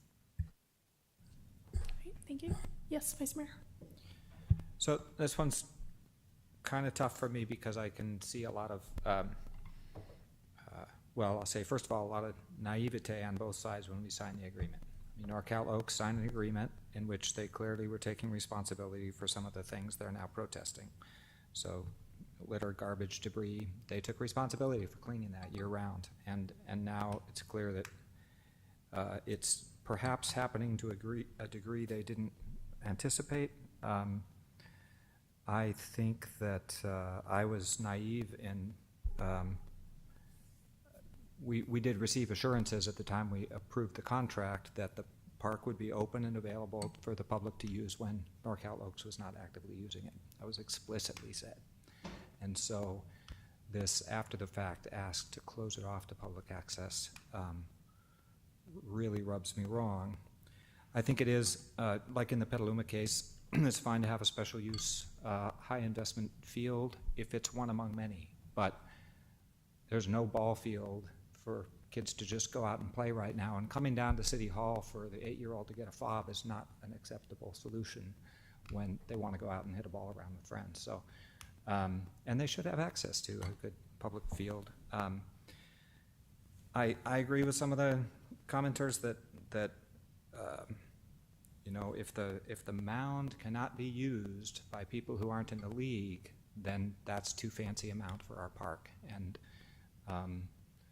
that's not the case in Rohnert Park fields. They're used by people all the time, and also used by Little League. So I have some issues. At the same time, I think it is okay for the city to have some parcels that have restricted use. So I think it's fine to say we won't have dogs on this field because they do cause damage. And I think that'll be a lot easier once there's a good off-leash area earlier in the park. So, I mean, closer to the parking lot. I want to point out that the contract does have a statement in it: Norcal Oaks shall not commit any action or use of the facilities which interferes or conflicts with the use by any authorized person. And I think locking it is very clearly an action that interferes and conflicts with the use by Cotati citizens. So I'm not okay with a locked field, and that includes having to come to City Hall to get a fob to use it. That's just not on the table for me. It violates the agreement we signed with them, violates their assurances up front, and I think we need to figure out some way to have there be some mechanism where if there's a dog out there tearing up the field in clear violation of city posted, not NorCal Oaks posted, but city posted, no dog signs, there has to be some way to call somebody. And I don't know if the police can until that dog park is in place, can be okay responding to those calls and trying to defuse some situations, but I think it's going to take something like that. I think, if NorCal Oaks wanted to build lockable dugouts, that'd be okay with me. And certainly locking the field to preserve it when it's unplayable, when it's subject to damage because it's flooded or just too wet. I think we ought to figure out how to put that in here to allow that under the agreement. Because as I read the agreement, it's not allowed right now, even though they're doing it. So I think the contract needs to have we need to go over it and try to, now that we have a little experience, we need to figure out how is it going to be available to the public. One of the proposed solutions to schedule open public field times, the rub is just, are we talking an hour a day or 16 hours a day? If we're talking 16 hours a day, then we probably can get a deal. If we're talking an hour a day, then I don't think so. So that's where I'm at. All right, thank you. I'll make some comments. I'm really appreciative of everybody who took the time to come out and talk to us tonight and show up and speak on the subject. I think I was naive going into this as well. It was my understanding that the field would be open to the public, and I was surprised to find it locked, and I understand now why that's happened, but was not what my original understanding of the agreement was. I am happy to see it being used. I do remember it not getting a lot of use when it was in major state of disrepair, so I'm very glad to see it improved. And I think we've heard some comments and frustration that we sold out the park, or we were just looking at the money. And the thing is, we are a small city, and we do have such a limited amount that we can put towards improvements and projects. So we were trying, at least I won't speak for everyone else, but I saw this as a real opportunity to get a win-win where we could get some improvements that the city really wouldn't be able to afford, and have the fields be used again, and then have the public be able to benefit from that. Of course, in order for that win-win to work, the public has to get a benefit from it. The public has to be able to use the fields. So at this point, I'm in agreement with Vice Mayor Ford that we need a way to keep the fields open so that people can use them without having to come to the police station to get a key fob. Now, with that in mind, there's a couple issues. Of course, it seems to me like the dogs are the biggest issue in terms of destruction and damage to the field. And I mean, if there's a couple beer cans there, that's not great, but it seems like dogs digging holes is a bigger issue because that presents a safety issue. So we need to figure out a way to keep dogs off the field and make sure they're not damaging the fields. And then the other issue is that I do agree with some of the comments I heard that the field has been overbuilt to some extent. The mound needs to be covered. The dirt in the near home plate needs to be covered because if it dries out, it gets damaged. The bases are pulled up when the field's not being used. So it's really not in a state right now where even if it was unlocked, people could go out and use it because they need to know how to remove the cover. They need to know how to put the bases on. The bases have to be locked up so that they don't disappear and get stolen. So there's all these issues that we need to work out. I don't know if there could be some redesign to those portions of the field to make them a little more durable so that people could get out there and use them, and maybe some kind of locking mechanism until we can get that sorted out might be a good balance. You were looking for balance, but that's kind of where I'm at right now. Does anyone want to take another? Yeah. I just like to say on the bases, I don't know of any field that leaves their bases out because they'll be gone in a second. So even all of the fields that are open in Petaluma, they remove the bases when they're done. And the coaches are responsible for getting them out of where they store them and putting them out. And I know there's some concern. I did speak with someone from NorCal just trying to understand the fields a little better, and there was some concern about because the bases are pulled up, if people bring their own bases, they might damage the field, kind of digging them in or putting them in a spot where they're not supposed to be. So I'm not quite sure how to proceed. I do think that open hours are a great idea. I would love to see how many hours those could be. At this exact moment, since we don't have any other fields in the city that people can use that are unlocked, I feel like we need to really figure out a way to deal with the dogs and then open the field to the public. Yeah, go ahead. Yeah, I was going to say that I also agree with like open hours for the public to be able to use it, and maybe some modifications so it's usable. And I'm also kind of thinking, since I think we were naive and kind of going into, hey, we have NorCal, they're going to help us develop these fields. Is that Cater Field that they're developing? I don't know how far along. Is if it's not far along, if it's something that we can kind of modify now so that it is more accessible to the public versus this situation we're encountering right now with Putnam. Yeah, I believe, from my understanding from talking with them, Cater would be more, not as, not have some of the design features that Putnam has, that hopefully will make it more durable. That's my understanding. I'd have to confirm it with them, but that's what I believe they said at some point. Okay, yeah, just 'cause now that we're kind of encountering this situation, it'd be good to kind of know what their plans are for Cater. Mm-hmm. Yeah, one thing also to keep in mind is that the size of Cater Field is more appropriate for softball games, and the Helen Putnam Field is more for youth baseball. The bases are farther apart from one another. The fence is farther back, so it's not really appropriate for softball games. And a lot of public use for pickup games and so forth would be desiring to play softball.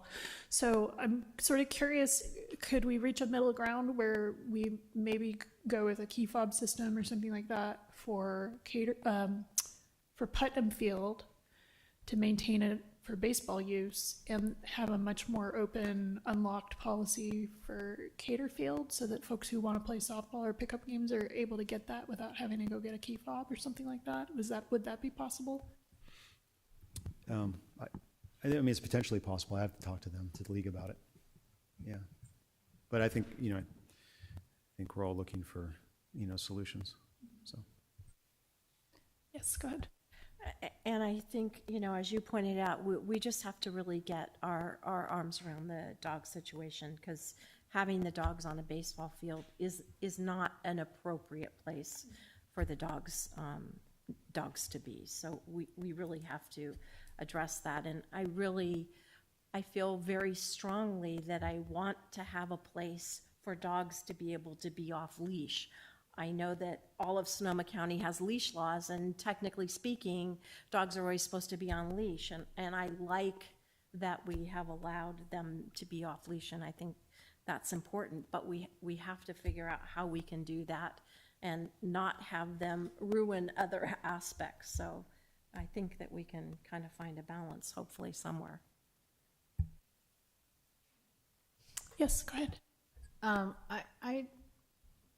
So when I read this non-exclusive license, I don't see it in, that they're breach of it, because it looks to me like they're saying that when they're not using it, then other people can, is the way I read it. But the one thing that I would really like to see is, in these conversations about open hours or whatever, if that is the direction that we're going, until we have the open space that people can just run in safely, that we make sure and get residents who live around the park and use it included in that conversation of when those hours should be and what type of hours they want, rather than just letting the organization decide when's most convenient for them. I would like it to be most convenient to the people who actually live there and use it. I think there's specific, like, twice a week mow times, like it's an hour of the day, hour out of the day, I believe, when they're mowing, and then there's a block of time typically in the late afternoon, early evening, that's like practice or games. Games are actually practice. Games are typically on weekends. So aside from those hours, I don't know that there's a lot of, I think there's a lot of potential hours that it could be open, but that'd be a conversation with the league. I'll have to talk to them about. So is the idea that the league would be there to make sure, to supervise during these open hours? Like because it was compared to open swim hours, right? In open swim hours, you have a lifeguard, right? So if we're going to have open park hours, does that mean someone from that organization is going to be there to supervise? Or is it actually, I'm just trying to clarify what that means. Yeah, I don't, to be honest, I don't know for sure. Okay. But I think the idea generally was that they could, set everything up and get it ready for people to use, and then people could use it, and then they could come in and close it all up. But whether someone's monitoring the whole, I don't know. I didn't ask and I also just mean not for baseball necessarily, right? Like if all of if I'm understanding correctly, all of the area around it is not really usable right now. And so if you want to run, or you want to, just go for a walk, or you want to just be in a nice area that's not, full of gopher holes and stuff, that's the place to go, whether you're playing baseball or not. Correct? Well, I mean, I think it was pointed out earlier, that's one of the specific challenges we're dealing with right now, is that happens to be the nice part of the park. Exactly. And the rest is not. So people, if you want to go for a walk on the grass or whatever, I think people want to do that. But that's just this I think is going to be a short-term thing. Once the park improvements happen, there'll be a lot more options for people, both to walk, to run their dogs off lead. So we're in this we're really in a very interim period right now, where the baseball fields are just starting, and we're all just kind of figuring out how they work. And we're between the park improvements, so it's a very transitional period right now.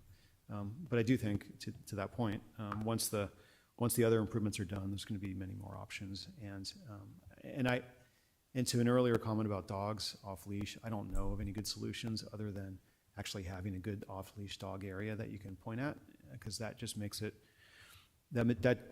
much more enforceable. Right now, it's just kind of the Wild West in terms of dogs on lead or not.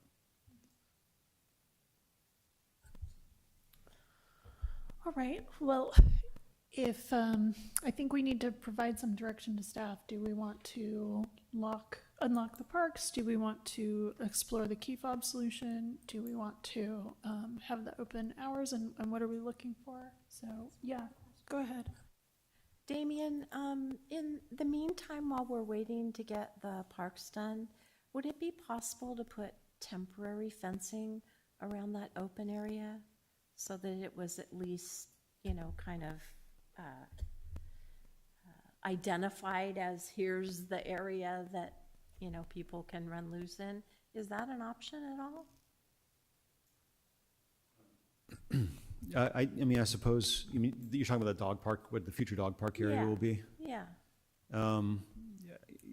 Yeah, I suppose there could be some just real temporary fencing put up. I'm playing off of what Laura said. If there was a place that we could identify where they could go, until it's built, is there a temporary solution that we could put out there as all I'm? It wouldn't address the sort of the field condition. No. Which will still be what it is. But it would clearly, I think was what you're saying, it would clearly identify a place. Possibly. All right, well, I think, I'm just trying to keep us organized here. Maybe we should go down the line and just see what everyone thinks about locking versus unlocking the parks. Do we want to explore the key fob idea, and do we want staff to explore open hours, and what are we looking for? Are there any other items on the table that I've missed that we ought to weigh in on, people are thinking of? A temporary dog park, okay, so 4 things. So let me just say those one more time, and then I'm gonna go down the line and ask everyone just to get a sense of where we are so staff can have direction. One is the leaving the parks unlocked during the daytime. 2 would be exploring the key fob idea. 3 would be the open public hours. And what are you looking for in terms of frequency? And then 4 would be temporary fencing to create a bit of an ad hoc dog park in Helen Putnam Park until we get the permanent one. So let's see, does anyone want to volunteer to go first? I'll start over here. Sure. I think I would like to explore some open park times,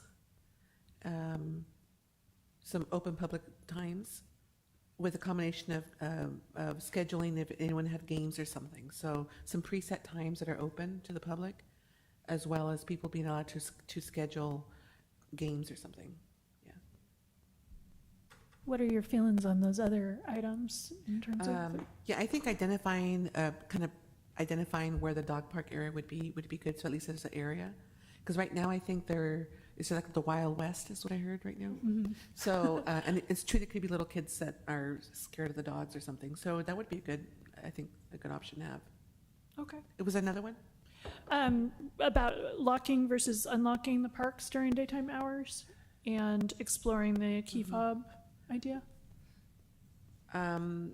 Unless they kind of modify, I feel like they have a lot of equipment that they've kind of invested in, with the different things until they change it, I think, locked with public times. Okay. Would you like to weigh in? So yes, I would like us to look at scheduling open public time, however, whatever shape that takes. I'm okay with us looking at a fob system. It seemed like, not sure how, manageable that'd be, but that would be fine. I'm okay with keeping them locked until we come up with an alternative, because I don't feel like we have the money to repair if some serious damages has, and that's my concern. And quite frankly, Cal Oaks could say we're not going to fix it, and then we'd have a big problem. And I like the temporary dog part if it is manageable, if we can do it. Thank you. Councilmember Rivers, would you like to weigh in? Yeah, so, I mean, I understand why they want to lock it, and it's a public park, which to me means it should be open. So I think if the open hours are extensive enough and available enough and not like, 7 a.m. to 8 a.m., on Wednesdays or something, it'd be a regular daily wide open time, like a park, right? Not just when it's not being specifically used by this, organization. And that it does include residents who live around it and use it regularly in the decision of when those hours are. I do like the idea of delineating the dog park, even if it's temporary, while we wait for the construction. And I wonder about off-lead signage, or no dogs allowed, like inside the gate, inside the fence, or how much of that there is. It's there. Well, clearly it's not working. Well. So I wonder if there's something else or something additional that could be done to help with that. I don't know what, but something, larger, neon yellow, I don't know, something. But yeah, that's where I am. So just to clarify, you're in favor of, was I hearing this right, keeping it locked as long as there are sufficient public access times? Was that, or were you in favor of keeping it unlocked? Not to put you on the spot, we just have to provide direction to staff. Oh, I don't like the lock, but I also agree that we can't afford to fix it if it gets ruined, so I'm struggling. Yeah, Vice Mayor Ford? On the locked versus unlocked issue, my understanding of the original agreement and the assurances made at that original approval of that agreement point me to the default should be unlocked until we reach some agreement on a way to restrict access. They don't get to unilaterally start restricting access, and then then there's kind of no incentive on their part to come to agreement. As long as they've got it locked, that's sort of meeting their needs. So I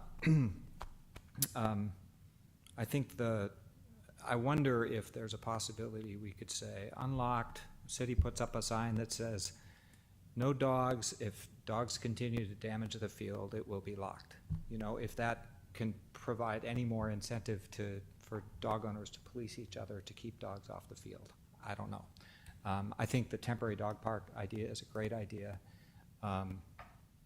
It sounds like maybe kind of a major undertaking because it really does need to be fencing that'll keep dogs inside. It can't just be yellow tape that says here's the dog park. So it's a bit of an undertaking even to put up a temporary one, I'm sure. So my feeling is that the default should be unlocked until we come to some agreement about extensive public access open times. Unlocked during the day. I mean, I'm fine with sundown, lock it to keep the beer parties out of the dugouts, but I think unlocked during the day should be the default. I'm more in favor of exploring extensive open park times than the key fob system, because people who want to schedule use currently have a mechanism to do that, and it sounds like NorCal Oaks is being great about accommodating that and coming over and letting people in and doing the appropriate setup when people schedule things. So key fob piece doesn't seem like as addressing as big an issue to me. Did I answer all your questions? I think so. Okay, thank you. And I'm in favor of keeping it unlocked. I liked your suggestion of, with the caveat, if dogs continue to be out there, then we'll have to lock it and figure something else out. But I think just one instance of that happening, we need to do if we can do something to provide some temporary dog park with a really clear message that that's where dogs need to go and they need to stay off the field, and in order for us to keep the field available for people. But what I was hearing is that the council is pretty divided on this, and I didn't hear a clear consensus either way on what we need to do with regard to locking it or unlocking it. So I think probably the direction we should provide is to, and you guys correct me if I'm getting any of this wrong, but the majority of the council seems to want to investigate some temporary fencing or delineation of a dog park area, to investigate very frequent open public access hours that are, I was hearing daily or at least very frequently and predictable, with some input from the surrounding community and residents on when those hours would be. And then there was sort of mixed interest in the key fob idea. Personally, if we are going to end up locking it, if that ends up happening, then I think the key fob is necessary. I had a little bit of concern about it being only accessible at the police department, through no fault of our police in Cotati. Some folks are nervous about engaging with the police. So, you know, if it could be during business hours, come to City Hall or the police station, and then after business hours, you could get them at the police station. If we do end up needing to lock the fields, I think I would personally like to see that investigated. And I think we need to probably bring this back again and have some conversation with the NorCal Oaks about providing more public access and see what we can come up with. And I remain optimistic that we can figure out something that's going to work for everybody. I don't think this is a lost cause. I mean, the fields are beautiful, and I love seeing the kids out there playing. So I want to find a way to make this work. I think we can. Okay, did I miss anything, or does anyone want to disagree with that summary in any way? I want to make sure I'm getting it right. Yeah. Well, I just want to clarify, are we leaving them unlocked or locked for right now? I didn't hear a clear consensus on the council, so I mean, so we are in a very transitional period. So what I would, my suggestion, and I heard, I hear the feedback. My suggestion would be that we don't change anything at the moment. We figure out what these open hours are, come back pretty quickly to the council on what that would be. Because if we just throw it open without figuring out what we're doing about it, it's just, we're going to be right back in the same conversation. So I'm hoping to make some forward progress and hopefully constructive, opening of the park. That would be my suggestion. yes, go ahead. Can we time bound that so this isn't dragging out? Can we, have you and NorCal Oaks come back to us in, say, 30 days? Yeah, I mean, like there's a meeting on July 9th, for example. Right? We could probably commit to that, figuring something out by then. Yeah, I think since we're probably having our second meeting in July has been canceled for the usual kind of summer break period, it would be important to get this back before we don't want to be dragging this into August, I don't think. Yeah. So just because it's summer, that's a lot of summer. Is there a reason we can't leave it unlocked until we decide rather than locking it? Well, so what I had heard was that it was, you got to remember that the park is largely in disrepair except for this part of the park. And my understanding was it wasn't just one dog, but there was dogs, in plural, in there in that 1 week that it was unlocked. And so that's, I would be willing to bet that would immediately start happening again. So that was why I was just suggesting that we figure out what this access looks like before we just unlock it, to prevent us just reopening that issue without having a solution to it.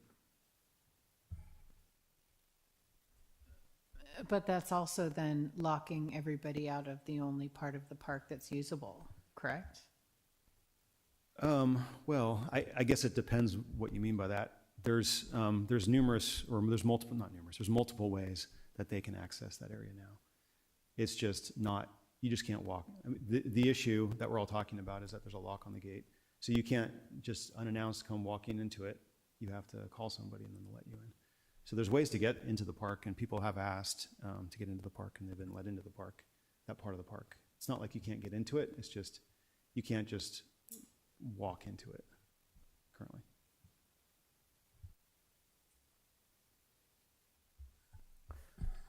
Well, it's a tricky one for sure. Is there any chance we could bring this back at our next meeting, or is that turnaround too soon? Because I would be comfortable with keeping it locked until our next meeting in June. I can try. Yeah, I can try. I mean, it's gonna be a big agenda next meeting, but just how are you all feeling being here till 11? Well, we can make it work probably. Yeah. Yeah. All right. Okay. Okay. So it sounds like we're going to leave it as is for now until our next meeting and see what we can come back with. Okay. Can I just clarify? It was 1 week that had the trouble? It was unlocked for 1 week, and that happened during that 1 week. And how long has it been locked? Outside of that 1 week, well, so it was in construction, and the whole area was excluded because it was a construction area in the Okay. rains. But then, once it started being used regularly, shortly after that started, it was, we requested that they unlock it. They unlocked it, and it was roughly a week, and all that happened. And then they relocked it, and then we had the conversation about how to better manage the field. And so that happened. That was in April, so, it's been locked for a month and a half or so, 2 months maybe.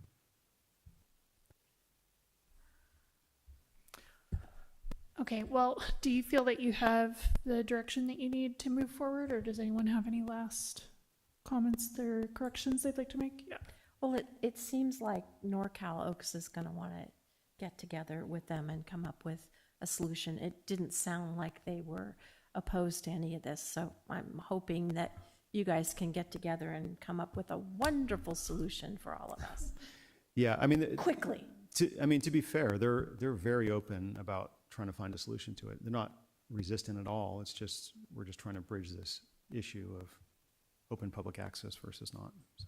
Yeah, and I did speak with somebody from NorCal Oaks this week, and they were really excited about, actually, I really want to give them credit, excited about opportunities to bring more people into the fields and get the public out on the fields and using them. So I think their main concern was the dogs. So if we can get a handle on the dog situation, then I think we can find a solution that'll work for everybody.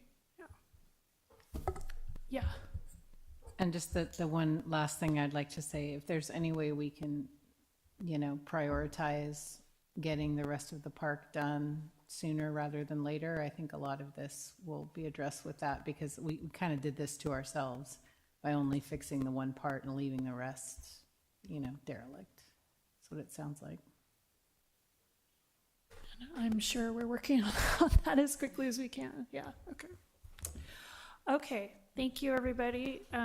We are going to move on to the next item, the last regular agenda item we have, which is the social media policy review. All right, so this is me again. And this is, I think, can be pretty quick, but in 2016, the city council initially adopted the social media policy and the terms of service. And it was a standalone policy initially. The council had adopted it at that time because we were about to embark on the world of social media and starting our the city's Facebook account, Instagram, and so forth. So we needed a policy in the terms of service. So the policy itself is about the employees or people associated with the city using the city's social media accounts. So this is not about people's personal accounts outside of the actual official city accounts. So because of that, the policy itself was subsequently brought into the personnel rules where it exists today. So it's no longer a standalone policy, it's part of the personnel rules, which the city is currently working on updating for legal and various other updates. So if there's anything that the council wants to see with the policy itself that's edited, the vehicle to do that would be the personnel rules that is going to be here soon for a conversation. And then the terms of service are what are posted on our media accounts. So if you go to our social media accounts, you'll find the terms of service. And it establishes a limited free speech form for those accounts, so that if anything, death threats, that kind of stuff, we can just pull it down and not have to worry about freedom of speech issues. So I think that's pretty much it, but I would be happy to answer any questions if there are any. Okay, questions? Yes. Have we had to pull many things off? Just It's very rare. very rare. Okay. Very rare, yeah. And I would just like to say a quick word just to sort of introduce this discussion that I attended the mayors and council members. No, I'm sorry. What was the name of the conference we went to? The new mayors and council. New mayors and council members workshops. And there was some discussion there about it being a good policy or a good practice to revisit and revise your social media policy. So that was sort of the genesis of this. It's just that it's gotten a little bit out of date, and I thought it was a good time and I had requested that we look at it. So anyway, that's why it's here today. And yeah, does anyone else have any questions? Yes. Oh, sorry, go ahead. Yeah, I'm not sure if this is where it would be. Social media policy, could there be something in here about items that are like emergency or public health or something should be in Spanish? that there should be something in Spanish? I don't see anything in here. There's nothing about different languages, no. We did though have a conversation separate from this policy about that, about ensuring that our social media channels are available in other languages. And I think we've largely done that at this point. Okay. And also when there's something of, emergency or health or something, that a post should also be posted in Spanish too. Yeah, so our emergency communication platform does allow Spanish. I mean, we do it in Spanish too. It's available. With regard to normal social media, like, like Facebook, Instagram, those kind of things, the main change that we've made is that we don't include any information in pictures or images that isn't also in writing in the post. Because if your phone preference is Spanish, for example, Facebook, the app will know it, and it'll auto-translate all that stuff. But if it's text embedded in a picture, then it doesn't obviously translate that. So we've changed the practice on how we post to make sure everything is, if it is embedded in a picture, it's also in the text of the post, so that Facebook and Instagram and those others can read it in multiple languages. Oh, okay. So the people would, instead of it being posted in Spanish, people would have to use their translator or something in the. Yeah, it wouldn't even be a translator. It would just come up in the language that they prefer, Okay. So if you speak Spanish or you speak Chinese or you speak whatever, it'll just translate that English text into whatever language you prefer. You've set as a preference in your phone. Okay. Yeah. Okay. Any other questions? Go ahead. I wanted to ask about things like and maybe this is separate from this, but things like the calendar and those type of things, like what gets in there? Because the flag raisings have not been in there, and then I noticed it seems like, I'm not sure if the chamber events are considered part of it or not. Like, it just wasn't clear to me what's included and what's not, and I don't know if that's part of the policy or if that's just, I'm just not clear on what the procedure is, the process there. So in terms of proclamations, we don't, with proclamations, the practice has been that we post it on the city headlines on our website. We don't necessarily, for national holidays, we'll also post on those, just happy MLK Day or whatever, but it's not in the policy. There's nothing in the policy that says that. It's just been the practice.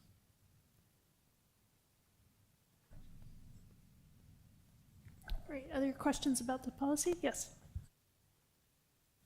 Well, I guess I'm curious, if you said that this was brought up in new mayors and council members, did they have a best practice that has been shared and looked at? And because all we were given was what's here, and if there's something that is a better best practice, it would be nice to have that. So I feel at a loss.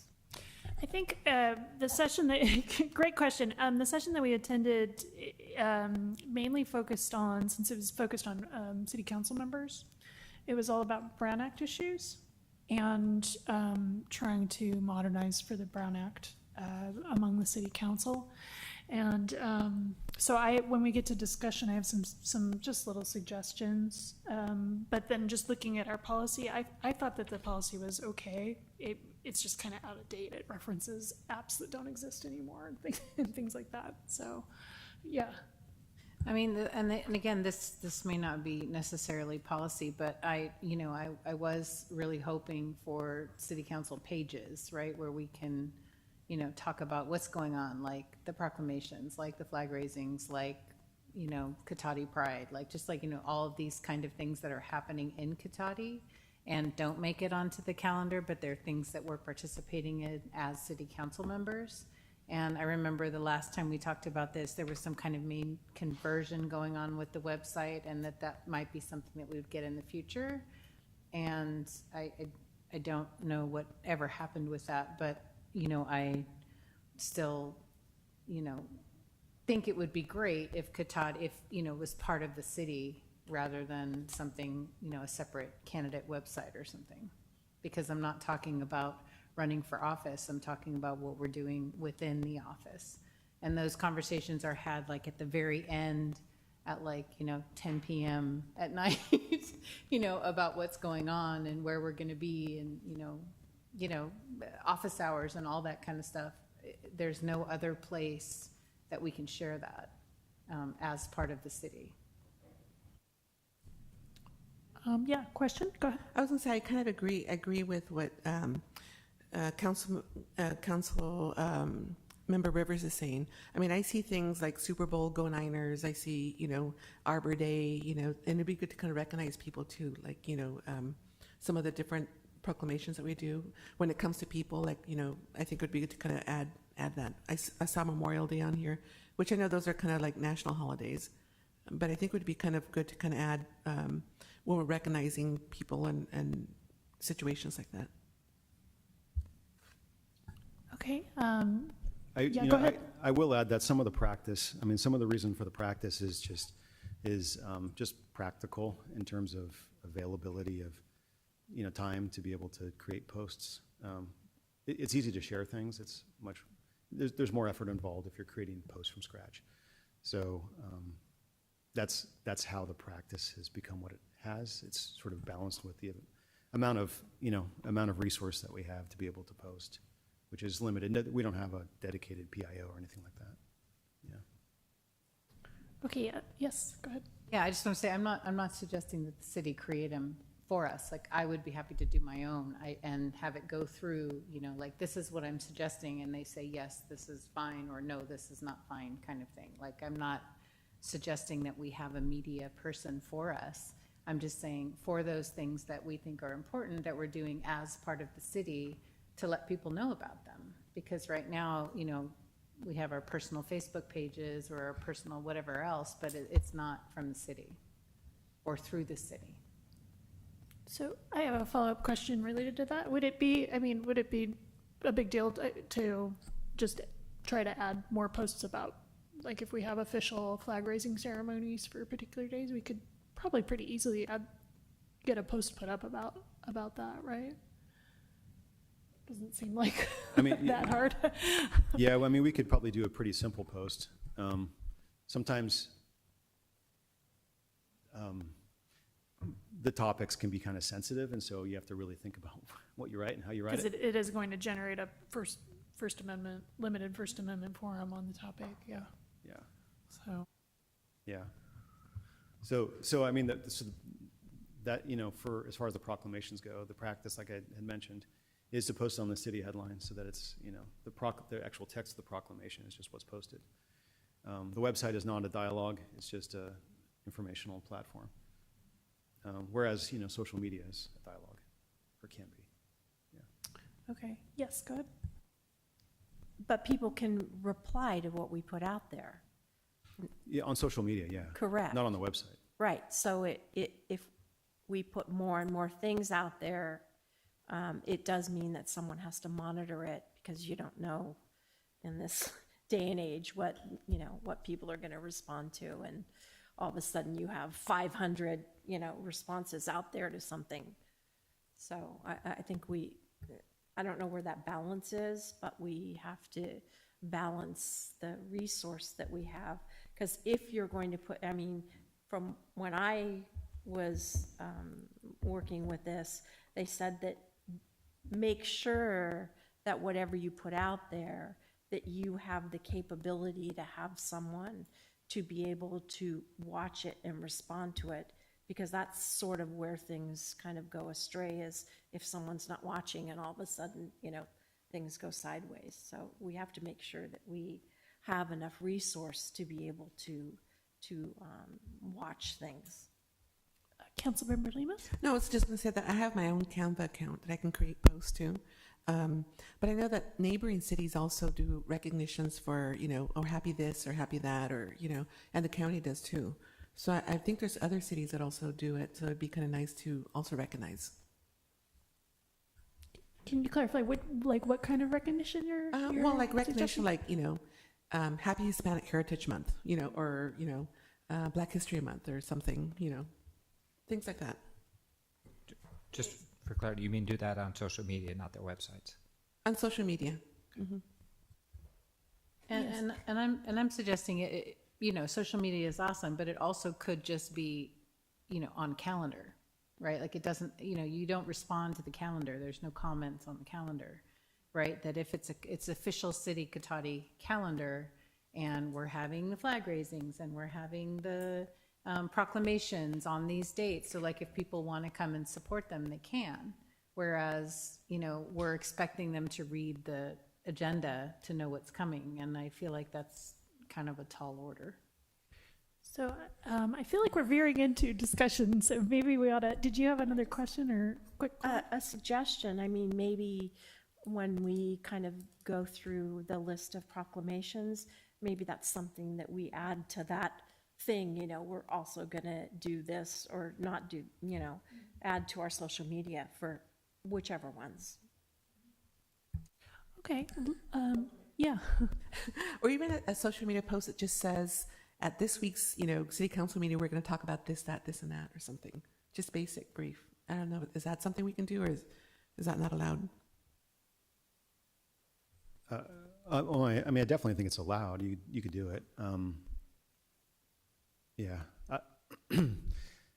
I think, just from what I've seen, people don't tend to engage in text, like just long text strings.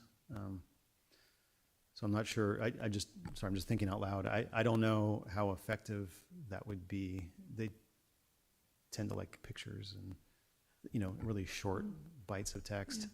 Yeah. Things that are too agenda-ish looking. So I'm wondering if maybe there was more that ahead of time, maybe more people would attend or kind of engage more. If some of that was, because there is an agenda, but you kind of have to go, to that place and look for it. But if there was something on social media, at this week's meeting, these topics will be discussed or something.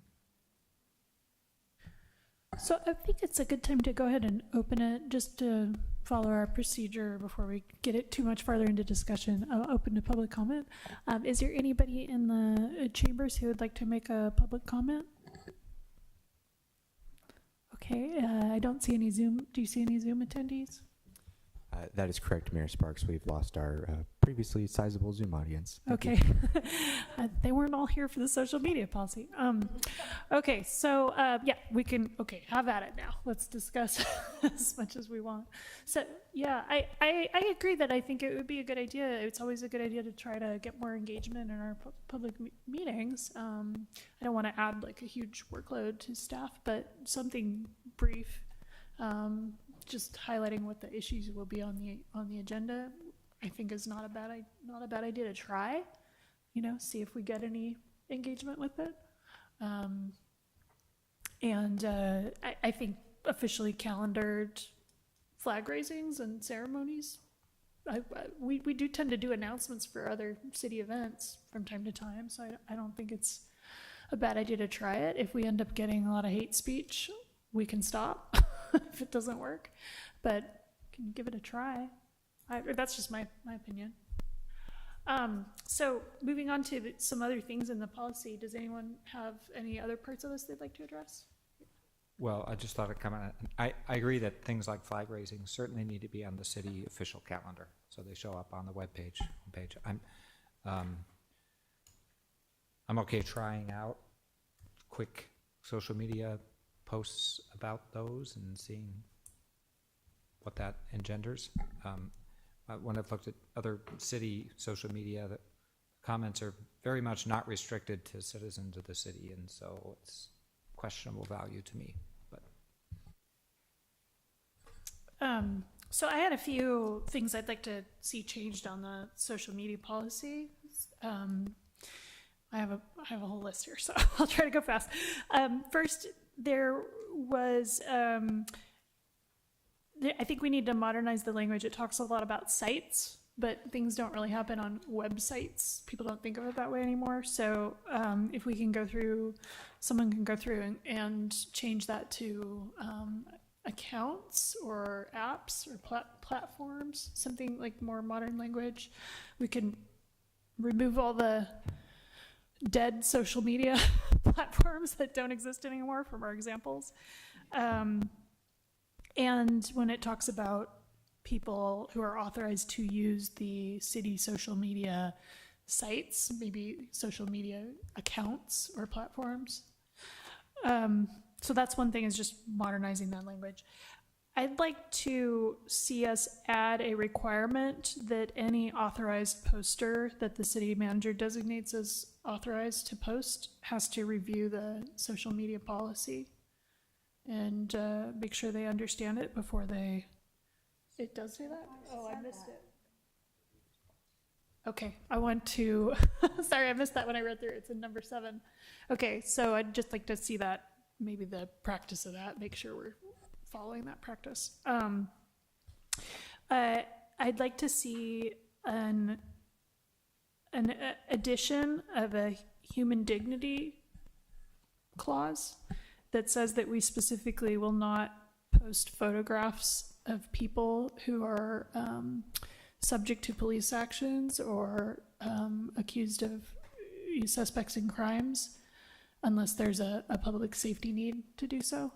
Like if we need to help identifying somebody and we need to post a picture for a legitimate reason, of course that we should be able to do that. But I had just seen some posts, and I think that practice has largely died down, but there was some practice of posting photos of people who were passed out from drug use. Just their face would be blurred out, but it was just really undignified, and it didn't seem very classy to me. So I'd like to see just a human dignity clause that we're not going to post photographs of suspects in crimes or people who are engaged in actions with the police, unless we need to for public safety reason. And then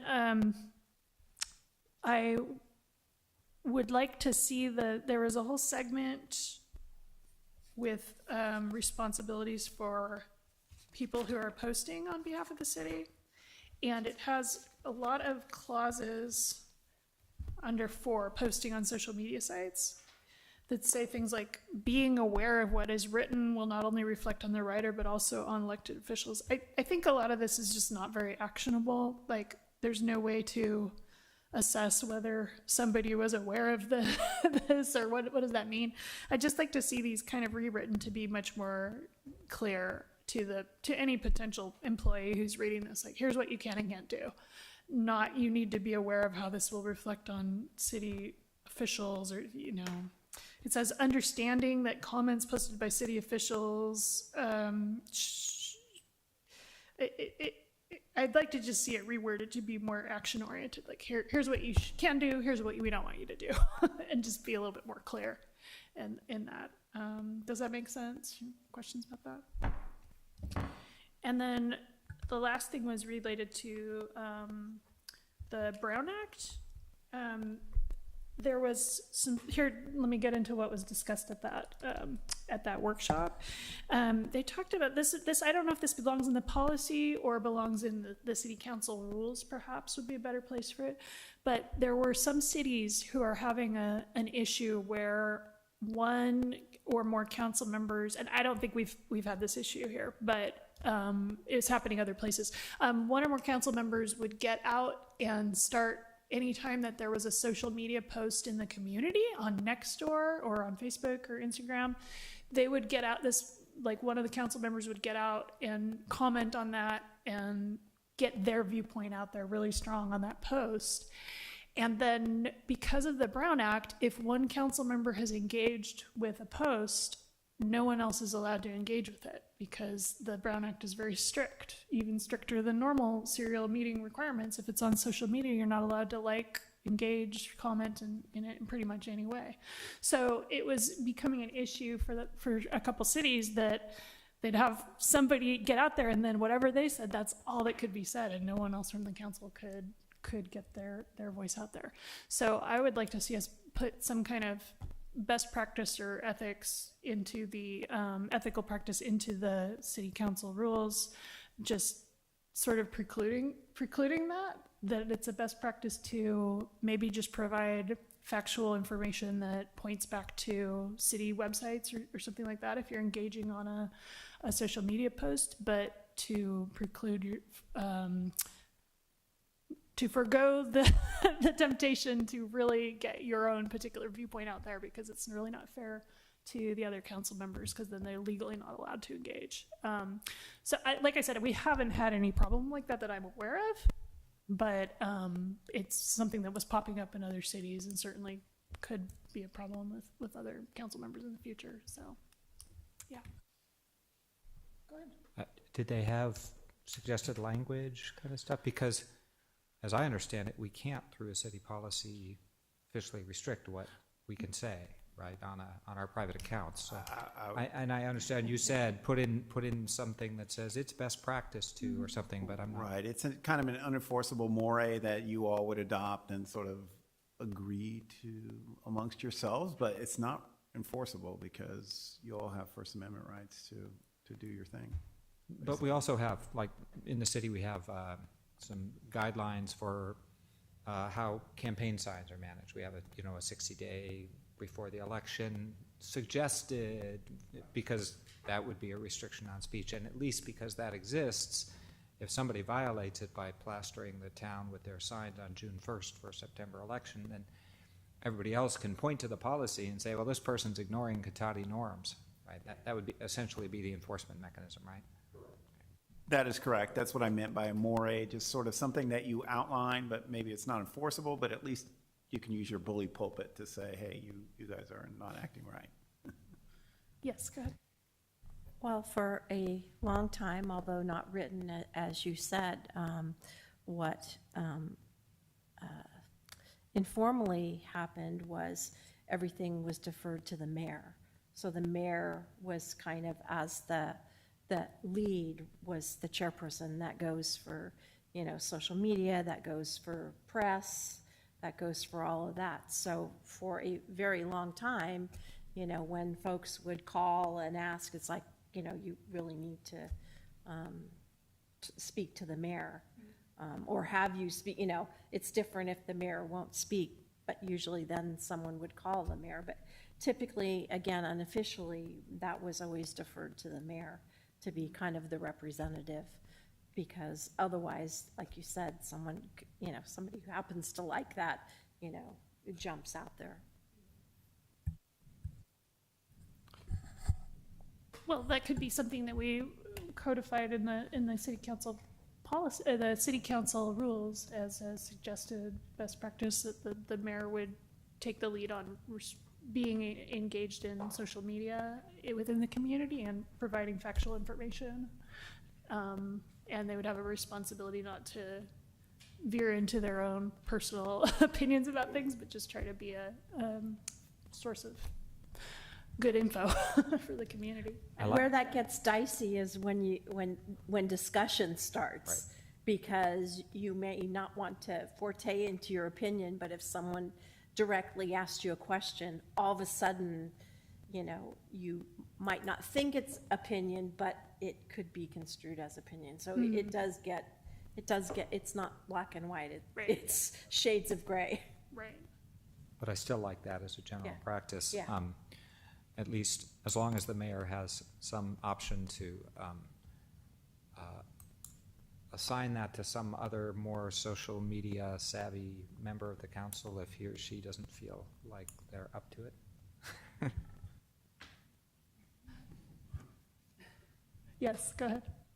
Yeah, I mean, I'm not sure if, I think definitely defer to the mayor for like interview type questions, like in real life kind of thing. But I feel like on social media, it's a different thing because you're probably, it comes across your feed, right? It's not like it's a city council question. So I actually lean more towards the idea that we simply do not respond to things that could be agendized at any point in the future, because, or like the response that, when I can't help myself from responding, then I say, this sounds like a great thing to bring before the council. I'd love to speak to you about it then, kind of thing, not, like I just won't give any opinion about anything that could in any, plausible way come before the council so that I never cross that line or can't cross that line. And it doesn't matter what my opinion is outside of this room. That's how I feel about anything that could come before the council. And I feel like if that is sort of where we're coming from, then we don't have to defer anything to anyone. We'll talk about it here. Does that make sense?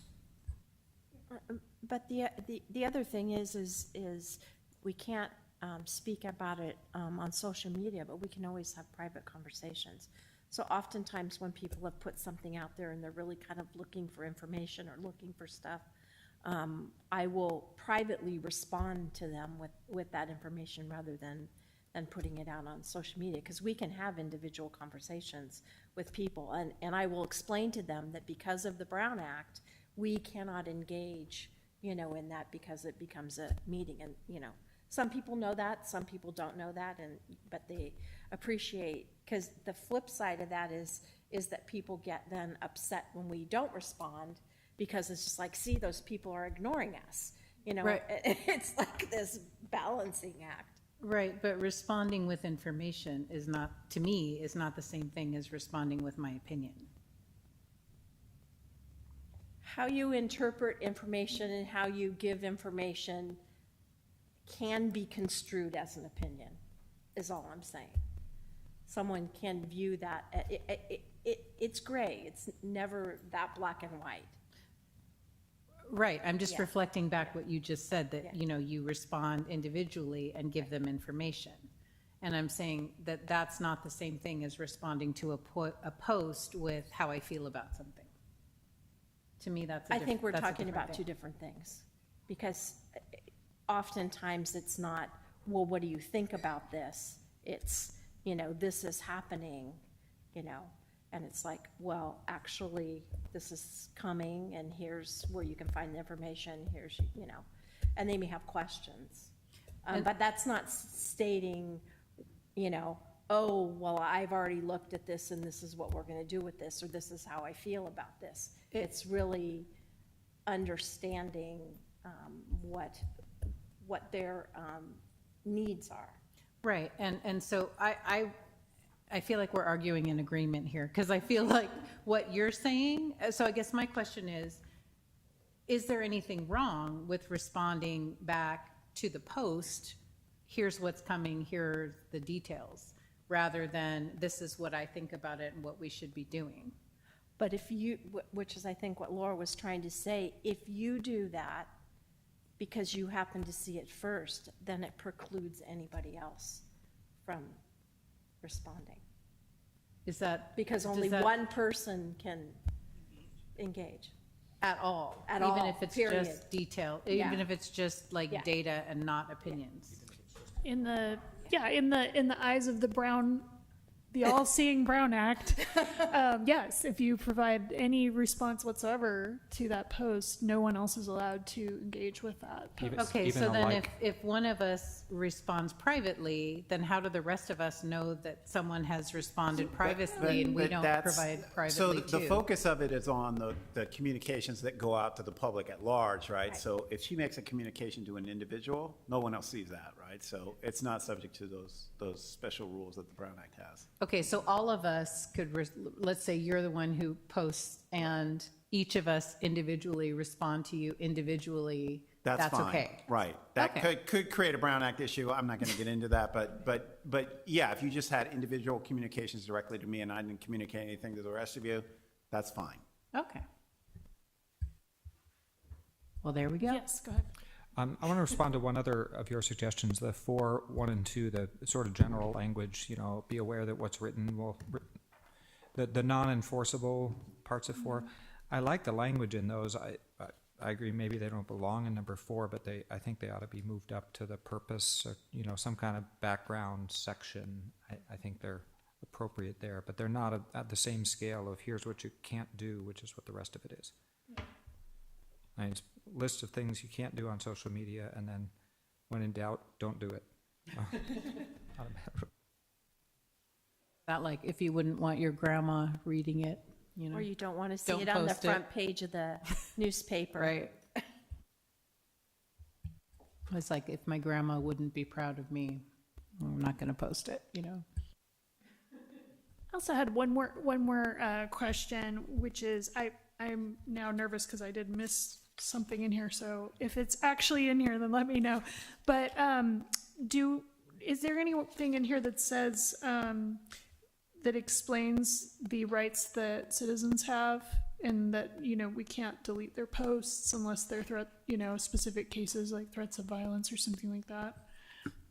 That's in the term. The terms of service. In the terms of service. Yeah, the Okay. terms of service outlines when the city would be potentially deleting the And post. do our employees who are authorized to post on social media have to review the terms of service as well? Yeah, they do. Okay. And I mean, the standing, it's really, like I said, it's pretty rare. And so if you kind of the standing direction is you don't delete anything. And if you really think something needs to be deleted, it comes all the way usually to me for a conversation about it. Okay, perfect. Great. Okay, was there any more, do you feel like you can bring a draft back that incorporates those, and maybe a draft to the city council rules as well? Yeah, so the policy itself, as I mentioned, is embedded in the personnel rules, so we'd have that as part of that conversation. The discussion that you were having about occupying the Brown Act space on posts, that would be probably a council rules, as John said, kind of a norm that you'd establish. That would be unenforceable, but it would be a norm that you could hold other members to. Shame them. Is that something that you could, Yeah. is that something that you could bring back a draft? Just, I think it would be just a sentence or two, but when we do the personnel rules, or do you want one of us to follow up and give you something to work with, or? Well, if I mean, I was at that same new mayors and council members as you. I don't recall what cities were dealing with this and might have developed some language that would. I mean, that would be a helpful start if there's some city that you happen to know of. Otherwise, I can follow up on my end. Okay, That might have developed language. I'll put a star next to it and look into it. Okay. I just want to make a quick comment. There was a recent U.S. Supreme Court case about social media and the ability of public officials to control their own accounts, their own private accounts, and the circumstances under which that's allowed. And I think we might want to make an edit. If we bring back the council policy, we might want to make an edit to reflect that, because as long as there's a way that you can include disclaimers and things that if we include it in the policy, it will make your job easier if you want to maintain your accounts as private. I would certainly be very interested in learning more about that. Yeah. Damien just asked me if these are separate accounts. Basically, the gist of the opinion was it was about a public official. It was actually a city manager, Damien, who had his own private account, and he was managing it, deleting posts and things like that. And he got sued, and the argument was, oh, you're a state actor, because you were announcing city things and stuff like that. He didn't have a disclaimer or anything that said, oh, I'm not speaking on behalf of the city. So there was some dispute and litigation over it. And there was different circuits around the country had taken different positions on it. The Supreme, I didn't reread it, but the basic gist of it was, if you have a disclaimer on your on your personal account and indicate that, look, I'm a private citizen, I'm also the mayor, but I'm speaking in my personal capacity. And then if there's separately a city policy that says you're not authorized to speak on social media on behalf of the city, then that helps as well. So that's the part we probably want to add. And I think, the social media policy already sort of addresses that, but we want to be more explicit about your personal accounts. I would just say, when I was reading through like the list of people who are authorized, I got the impression that we were as well. So if we're not, we might want to change that. Okay, yeah. Well, we'll take a look at that and make sure. I wasn't aware that the council members were authorized to post on behalf of the city. Well, it said elected officials was in the list. In one of the lists, I saw it somewhere. I don't know. Yeah, exactly I think the intent of that was to make clear that elected officials are employees for the purpose of this policy. Right. But the people that are actually available to post are, I think, as I recall, they're just designated by, by the city manager. Yeah. Okay, well, just to make sure that that's really clear. Thank you. Yeah. Okay, I think we're good on that unless anyone else has any last additions. All right, great. So we will move on to the city manager's report. All right, so we have some construction going on, which I know some of you know better than you have to deal with it every day. The Cypress and Redwood Drive paving projects are, the paving work is complete. The contractor is now out there raising utility lids to grade. I call it raising iron. Striping is scheduled for this Thursday, Friday, and Saturday. So ahead of that, you should start seeing some cat tracking, which is like the light little dots that you see on the streets before they come in with the thermo to actually lay down the stripes. Redwood Drive is going to have a buffered Class 2 bike lane where the road widens after the Laguna de Santa Rosa, north to the city limits. And Cypress is going to have Class 2 lanes going up the hill. So if you haven't seen the cat tracks yet, they should be there here shortly. So concurrently, also, the city entrance signs are starting to go in. These are the 2-post signs. The first ones went in Redwood Drive. It should already be there. And then they're going to move over to East Cotati by Sunflower Park and then go around the city in a clockwise direction, which, so, yes, it should go that way. Sidewalk gap closure project, the city held its second open house to receive comments and to have dialogue with the public. And these comments are being incorporated into the design, which is moving towards the finalization for bidding in July. I think we've talked about this before, but they're, due to budget constraints, not all segments are going to be completed in this phase. So some of them are going to be pushed to later phases. And then more information on those can be found on the projects in progress site on the city webpage. And then lastly, the 2023 Consumer Confidence Report has been completed and is going to be mailed here shortly. That's the water quality report that we do every year. Recreation, this past weekend, the Cotati Chamber of Commerce hosted their annual Cotati Music Festival in La Plaza Park, and it was, from everyone that attended, it was one of the busiest days I'd ever seen at the music festival. So it was a really well-attended event, and the estimates were over 2,000 people were there, so it's good. Last week was also the kickoff for the Cotati Farmers Market season, and this is every Wednesday, 4:30 to 7:30 p.m. In La Plaza Park, where they have live music, produce, prepared foods, and other local goods, and it runs through the end of September. So we're now in summer season, and that's been kicked off. This week, we also started our first week of Camp Cotati Summer Camp and the Sandy Loam Farm Camp. There's going to be 5 more weeks of farm camp and 8 more weeks of Camp Cotati. And we're also offering half-day options for people that want that for camp. And theater camp is starting next week, and most of our camps still have some space available. Throughout the summer, we also run the free lunch program for anyone 18 and younger, Monday through Friday, at 12 to 12:30 at the Ray here at the community center. And we partner with Redwood Empire Food Bank and Santa Rosa City Schools, who provide the food, and then our staff manage and distribute it here on site. Cotati Kids Day is July 13th, and this year's theme is Cotati Olympics, and we're currently still looking for vendors, sponsors, and parade entrants. The parade form is on the city website, and all are welcome to join the parade for free. And summer recreation classes include pickleball, stretch and mobility, Zumba fitness, and Zumba Gold, Aikido, and we're always accepting proposals for new classes.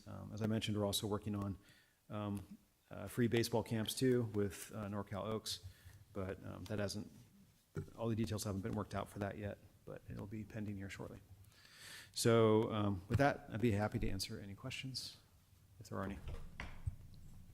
Yes, go ahead. Not a question, but I just want to point out how impressive that recreation list is for a city our size, so thank you. Hear, hear. Any other questions or comments? Okay, that takes us on to, thank you for your report. That brings us to city council member reports. Anyone like to start us off? Yes. Sure. Let me see. May 30th, I had a meeting with Supervisor Rabbit We talked about Rancho Adobe District funding, Measure J that's coming up, homelessness, safe numbers. And then the 31st, I went to Park Foundation meeting. June 6th, I went to Sonoma Clean Power, and that was a really, really good meeting. A couple of things we talked about were about, there was a mobility and transportation community assessment, needs assessment. And so the results came out and it had some really good information about, it included transportation. And about 20% of Sonoma County income families is spent on transportation. And there's more information in here. But some of the exciting things are that we have a new contract with Princeton to work on DMUU, which is decision making under uncertainty. And that's because right now we're doing geozone, we're trying to get geothermal, but right now CAISO is relying on offshore winds, but there's still a lot of uncertainty. So this contract, Princeton's going to create a model that we can use, and it'll be open source, so other CCAs can also use it. We're paying for it, Sonoma Clean Power, but other CCAs are also helping. So I know that PCE, which I'm not sure where area they're at, but they are also helping to pay for it. And so that was a really good meeting. And there was also, they also have a $5 million grant to work with underserved communities, and they wanted our feedback on how to reach some underserved communities around smart strips and smart thermostats and a lot of different things. So that was a really good meeting. June 8th was the Cotati Music Festival. I volunteered in the morning to set up. And then same day, June 8th, I went to a ribbon cutting here at Cotati for a new business called NBS Business and Tax Services. It opened right over near the hardware store. And the business owners are Lisette Rico Caballero and Montserrat Cruz Martinez. And they do personal and business taxes, bookkeeping, real estate, DMV services, payroll, and notary services. Really smart young ladies that I got to meet on Saturday. That's my report. Great, thank you. Yes. I too attended the music festival, and it's the busiest that I think I've seen. I served for a few hours, and even some of the food vendors that were near where we were serving, they actually ran out of food. So that's I think a good problem to have, I think. So that was good. And there was a lot of people standing up dancing. It was like standing room only all around the stage. It was really, really nice to see. And the weather was perfect. It wasn't too hot. It wasn't too cold. So we couldn't have asked for better weather for that. On June 5th, I attended the LAFCO meeting, and we, of course, talked about, we approved the budget, and it has a 5% increase, and there was a bunch of discussion around that because they were trying to keep it low, and they ended up using some of their reserve money, and they've been trying to keep their funding where it's at, even though they are funded for 3.7 people. They keep, in order to keep in budget, they keep only having 3 people, but it does keep them from being able to get some of their work done. So we kind of talked about, them expanding their staff to what it is that they're budgeted for, so that, we can kind of keep things flowing through there. Not related to us, but we also had a proposal for Valley of the Moon Water District, and that was an interesting conversation because they talked about saying that there was plenty of water and it was going to be okay and blah, blah, blah. But on the flip side of it, they said, oh, well, we haven't included the Sonoma Developmental Center, and we haven't included the Hannah Boys Center and the Sonoma Valley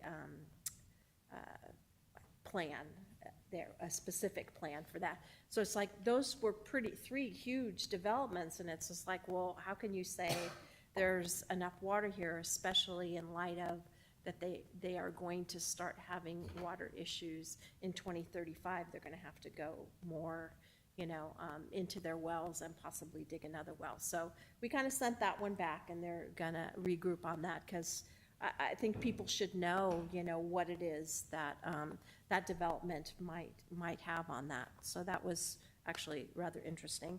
Then yesterday I attended the SCT RCPA, And we had a couple of really interesting presentations. The folks from MTC came and talked. They're working on the Plan Bay Area 2050 plus, and they're going to send us the presentation, but they did give it, we asked for a copy right then and there. For Sonoma County, it was kind of interesting. In their draft blueprint, our regional job growth in our county from 2023 to 2050 is supposed to be 5%, but the Plan Bay Area blueprint also says regional housing growth is only 2%.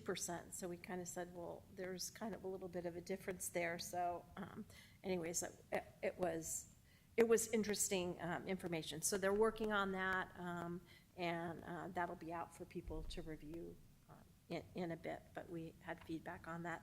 The second presentation that we had was about integrated transit service, and they are working with the three transit Sonoma County Transit groups, the Santa Rosa City Bus, the Petaluma, and the Sonoma County Transit. And they're trying to look at a way of, kind of having them work together. So they put together an MOU so that they can, work together. The guy says it's interesting. He says, we're unique in that our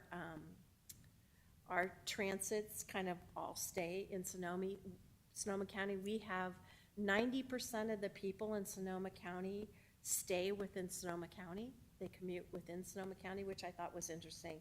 And they said we're unique in that. And he says that's the good news and the bad news. So the good news about that is, we have 3 transit companies that we can work with and come up with something. He said the bad news about that is people are going everywhere in the county, and so to try and get them all to work together and find the paths for people to get wherever they needed to get will be a very interesting challenge. So more to come on that, but it's good to see that those 3 bus agencies are working together, because we can't get out of our cars unless we have a better transit. And the stories of, we already have heard here where you can go one direction on Sonoma County Transit and you can't get elsewhere. There are other even worse horror stories throughout Sonoma County. So we kind of have to address that. So it's good to see that folks are working on that. So that's the Santa Rosa City Bus, Petaluma Bus, and Sonoma County Transit. All right, thank you. Any reports for here? I have 4 quick ones. May 31st, here in front of Cotati City Hall, we had LGBTQ plus flag raising, and that was, I feel like, pretty well attended and was very sweet. On June 1st, the next day, was Sonoma County Pride, and I thought I was going as a private citizen, and then someone outed me apparently to the announcers, and so I was suddenly representing the city of Cotati as a council person. So that was, kind of exciting. So yes, I guess I did go as a council member, so that was fun, and it was a lot of fun. It was a really great day. So that was the Saturday right after our flag rising on the 31st. And then the next thing, I just want to reiterate, this Thursday, so the day after tomorrow, same place, right in front here, we'll have the Juneteenth flag raising at 4:30, also at 4:30.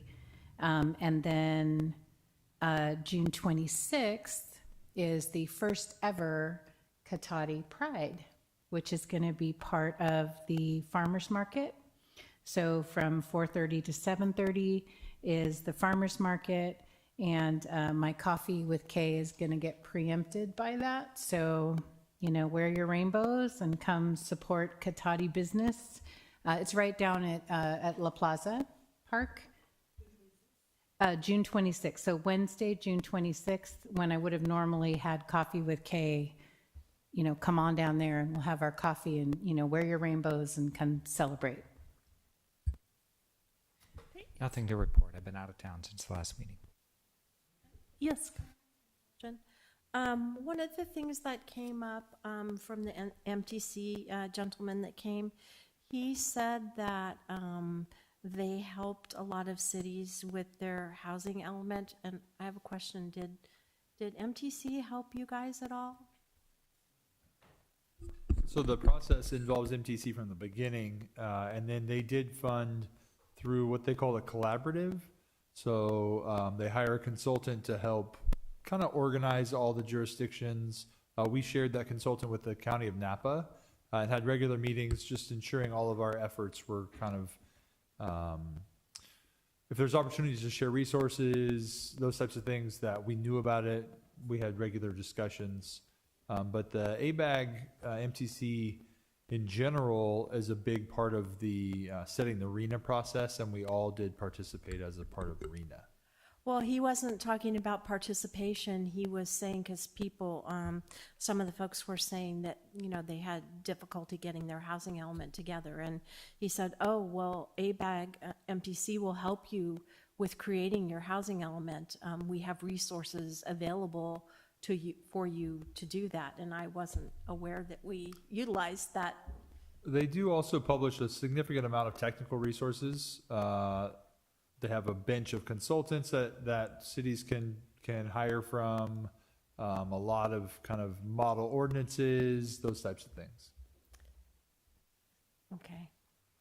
Well, there might be other opportunities out there next time we have to do that, because apparently they utilize quite a lot of funding for that, and it's supposed to be to help people prepare their elements.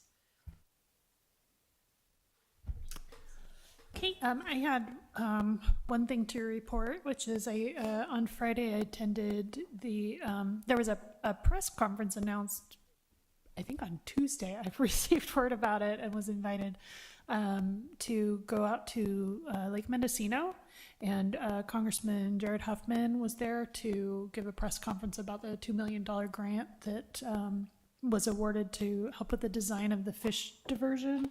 Of the diversion, the fish-friendly diversion and pump house at Cape Horn Dam at Van Arsdale.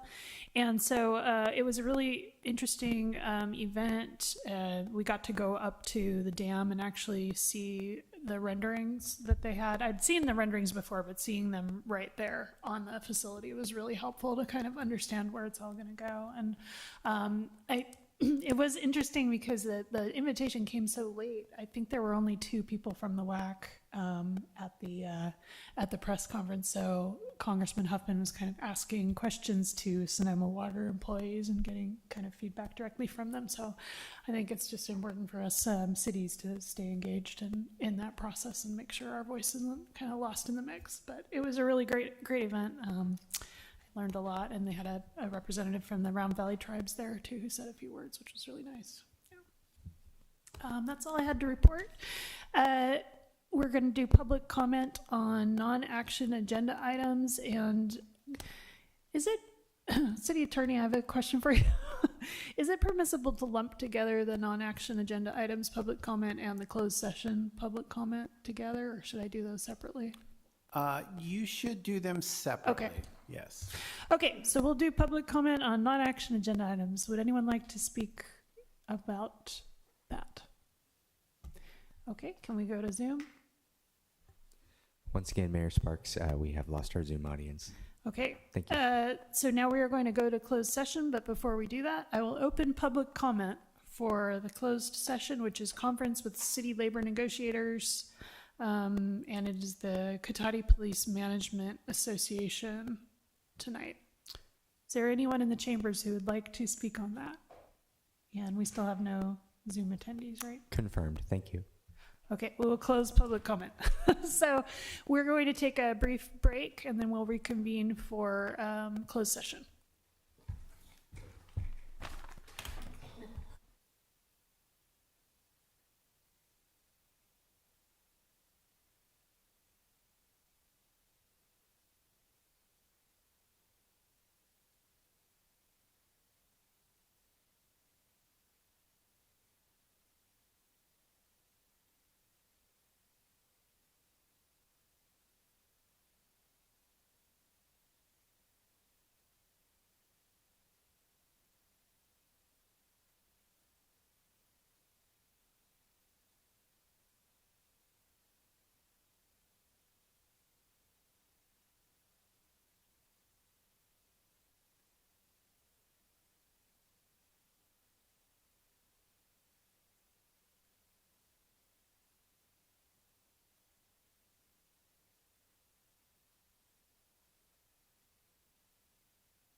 Okay, we are back from closed session. We have nothing to report at this time.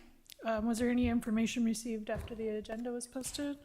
Thank you, Mayor Sparks. Yes, there were 2 written public comments received, one of them for citizens business, the other for item 13B on tonight's agenda. Both of those were uploaded to the HTML agenda and available here in print in the chamber tonight. Thank you. Thank you very much. With that, we will adjourn the meeting at 10:17.